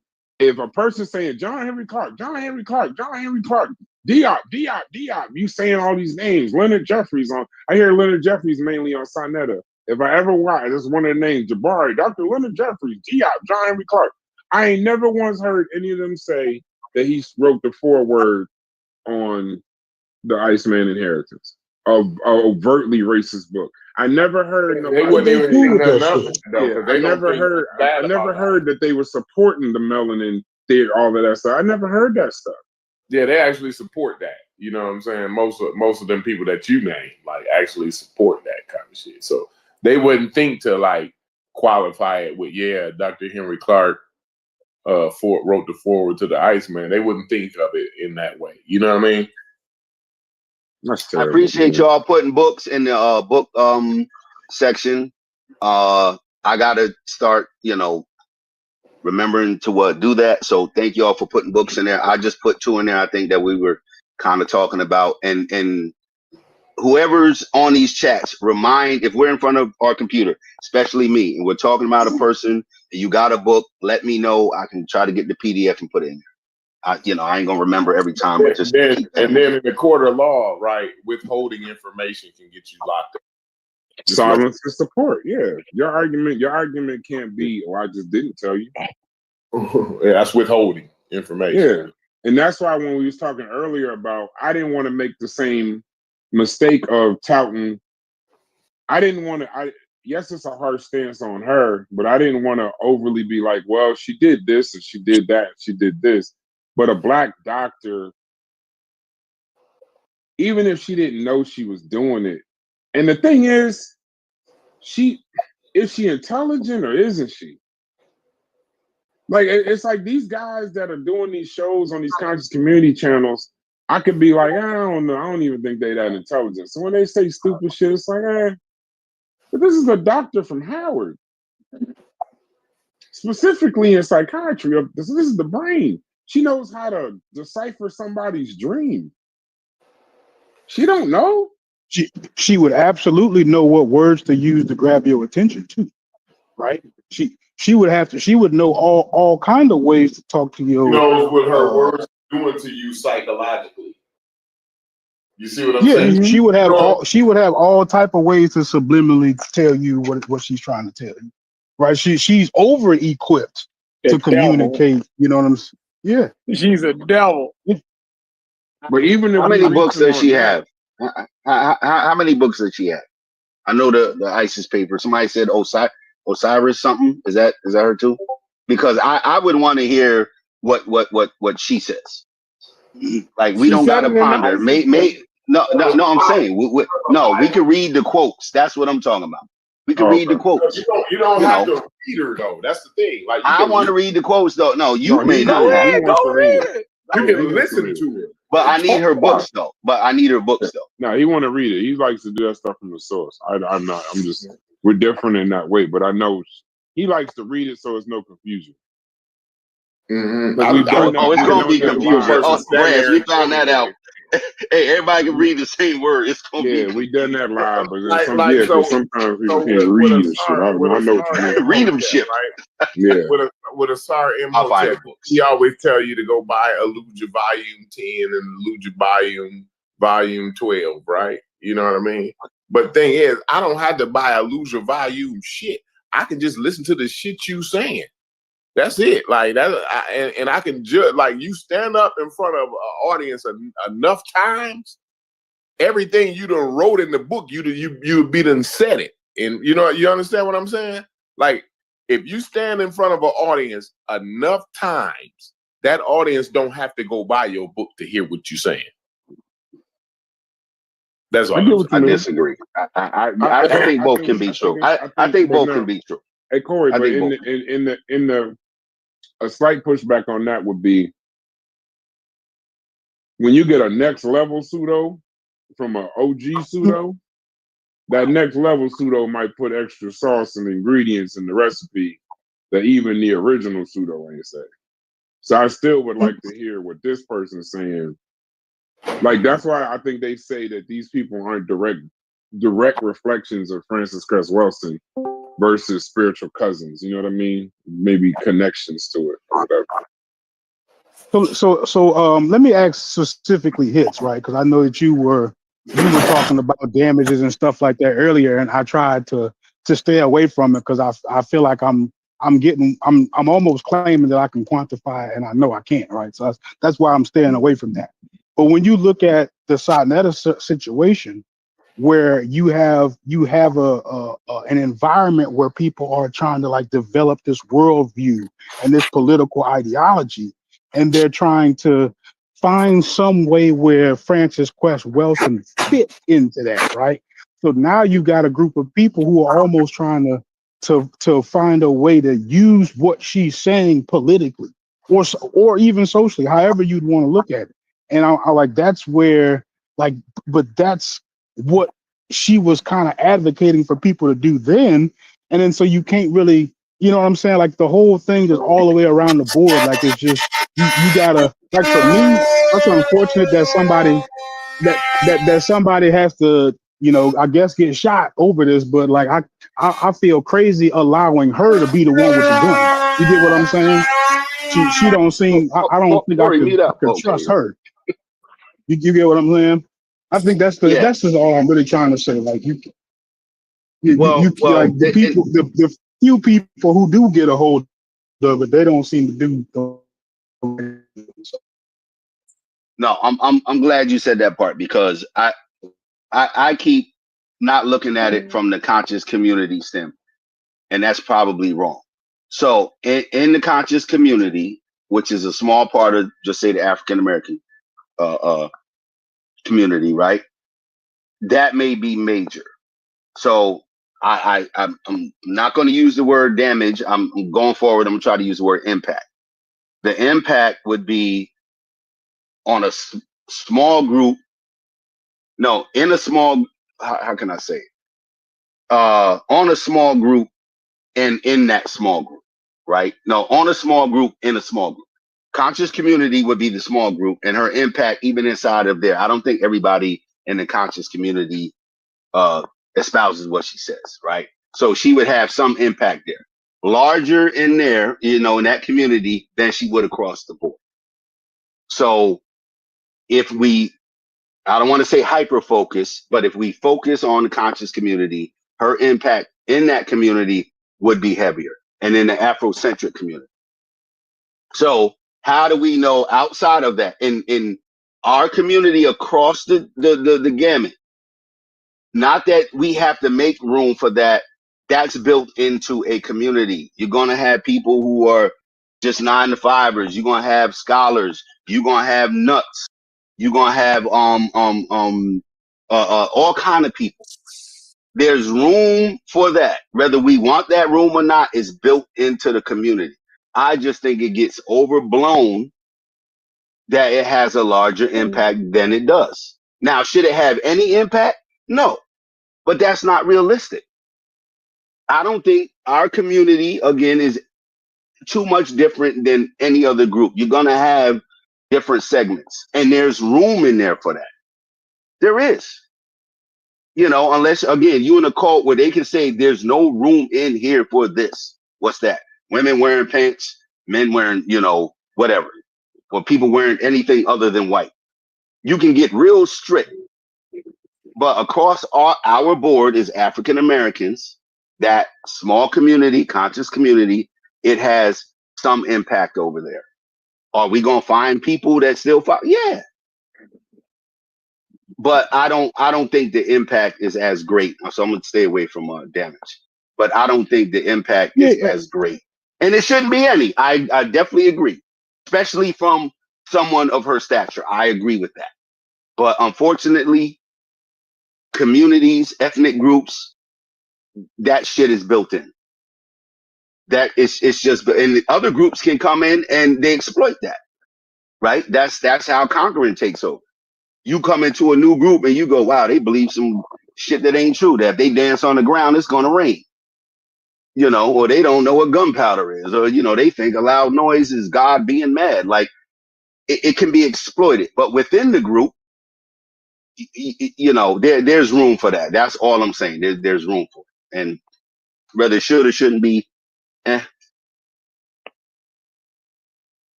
Yeah, it's tough. I mean, I'm not. I mean, even while I'm asking you the question, I too have to realize how much emphasis I'm putting on the impact she has in the conscious community. And I feel like on one hand, that's not like that. That's obviously not the bigger concern. But on the second hand, I feel like that's who I'm talking about, right? Because the larger world seem to have no problem assessing her work scientifically in using it for whatever they use it for. But I don't think, by and large, people who are get exposed to it are trying to politicize it. Whereas the people here are in danger of trying to politicize it, which is a unique, I guess, problem all in itself there. So you kind of got a point, but if I guess if it's bad, you kind of got I mean, yeah, you got a point. I'm not gonna fight you if what you're saying makes sense. Yeah, if you making sense, I ain't gonna fight you. Yeah, so you know, I don't even me. I gotta find myself. Damn, I am talking about the conscious community, but that's. I guess that would be who needs protection from from Cress's Wilson. So it's just a clarification. Like I think maybe I wasn't clear of the field of people that I was looking at. And I'm not, maybe, hold on. Oh, they're talking about this group. My bad. I'm the one. But thank God, y'all, we got Brass on the job. He's taking up the mantle of dealing with the conscious community. So all the problems will be solved. So nah, I'm right there with him. I'm right there with him. Hold on. If you want to show him some support, his Cash App is at Brass. Oh, so y'all niggas. I'm about to tell Chief X he wasn't first. I'm right there. I'm right there with him, yo. This is a huge endeavor. I ain't gonna let him just do that by Go into the general chat and tell Chief X he wasn't first. I'm about to fuck with Chief X now. So that's crazy. Just start. Just everybody go in that motherfucker and say, Chief X, you lost your mind. You weren't first. You lost your damn mind. Random people test that. I want to see if he go crazy, start cussing everybody. He is. So look, No. Tell him Chef said it. You gotta give him a target. No, I'm gonna put Chef says so, nigga. When y'all say that that is only a small group that's affected by pseudoisms that come out of Afrocentrism, I disagree. Because all of these pseudoisms, y'all done heard bits and pieces of them before. Now, for me, working in a barbershop for over 20-something years, I can say that there's a lot of things that's said in the Black community, and we don't know where that shit came from. And it's spoken of like gospel, and we don't even question it, right? An older person can say something in the barbershop, and we won't know where they got it from, but since they 50 or close to 60, we let them get that shit off. And there be little kids there. I remember being a little kid, hearing crazy shit in the barbershop and thinking that it came from older Black men, that shit was the truth. And I didn't question it, and I kept that shit until I was grown. And then that's when I started to break that shit down. And then you think, damn, I remember hearing that shit when I was young. Everybody that heard wild shit when they was young and didn't have the tools to check it, and it became a part of your ethos until you was able to work your way out of that shit. So I'm saying Frances Cress Welsing, whether you know her by name, whether you know Naeem Akbar by name or Diop by name, you didn't heard those pseudoisms being repeated, and you ain't have no way to check it, and you just put that in your brain and you went with it. You feel me? We all heard that the ancient Egyptians was Black. You dig what I'm saying? We all heard that shit. We ain't know who exactly that shit came from. We all heard that, our melanin or our skin is something special to that shit. We ain't know where that shit came from. You know what I mean? So I'm not of the opinion that this stuff don't affect the larger black community. I never said that. What I'm saying is, in the larger black community, right? We also heard we was all what? Indian, like we got some Indianness. Everybody, and we heard that in our family. Yeah, exactly. But now with DNA, found out a lot. It's straight bullshit. Moved on. Now, even when I heard that, say from my grandmother, passed down to my mother, did I run down the street, me and my buddies? Yeah, I'm an Indian. You probably Indian too. I'm saying how it fits into general population of people. Not that you haven't heard it or you even suspect it, but in your daily operation, it has a limiting effect on you. That's why I said the impact. Just because you heard something doesn't mean it has a major impact on you. Like I don't know anyone who grandparents said that to them actually said, hold on, they giving them this? Hold on, you mean they got casinos? Hold on, you mean now in a real life case, check this out. I was doing family foster care for a while. One of my family members got some trouble and the babies had to go somewhere. Nobody else, babies is a lot of work. Everybody know that. I volunteered. The girl's parents, or the girl didn't want it to go. She's getting, and I'm just giving some information. She was on social services. She didn't want to lose her social service because once kids go, they ain't gonna give you the money. So she was able to walk in family court and go, 1/18th Native American. The court had to stop. They have to go to a tribe and see if this family is listed. Boom, boom, boom, boom. If so, they get some say so in that matter. I'm just a cousin. I'm not an aunt, uncle, or grandparent, so I don't have a lot of say so. So it stopped the court system. So there are real world implications. Then they found out, and this was a white girl, or she was mixed. I'm sorry, she was black and white, but it stopped the court system. So in real world implications, if you yell out, I'm an Indian in court, they're going to, oh, hold on, let's see, we got to deal with certain bylaws, whatever. But when they found out she wasn't, that was it. End of case. So there's real world implication. And then, okay, my grandmother said, oh yeah, we're Blackfoot. I'm like, what's a Blackfoot? Oh, it's an Indian. Okay. And in any state you live in, parks are named after Indian. Here we got Algonquin. Like states are named after Indian nations. So that don't mean I'm one. Even if I heard I was one, I didn't run down the street going, yeah, I'm an Indian. There was no evidence. There was no proof. My grandmother didn't act like an Indian. My mom didn't act like one. I'm thinking Indians is on a tribe, on a reservation. They look a certain way.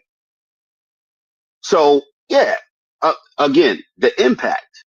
I'm not saying they didn't have any, but what was the amount of impact on the community across the, gamut? That's what I'm saying, Chef. I'm not saying, and you being a barber, I'm sure you heard all type of shit. My best friend was a barber. So, but that don't mean when they walk out of there, they think if they watch a movie and ain't no black people building the pyramids, they gonna be mad. No, they're gonna watch the movie. Okay, they said they were, this color, not the, and what's the impact on their life? That's what I'm saying.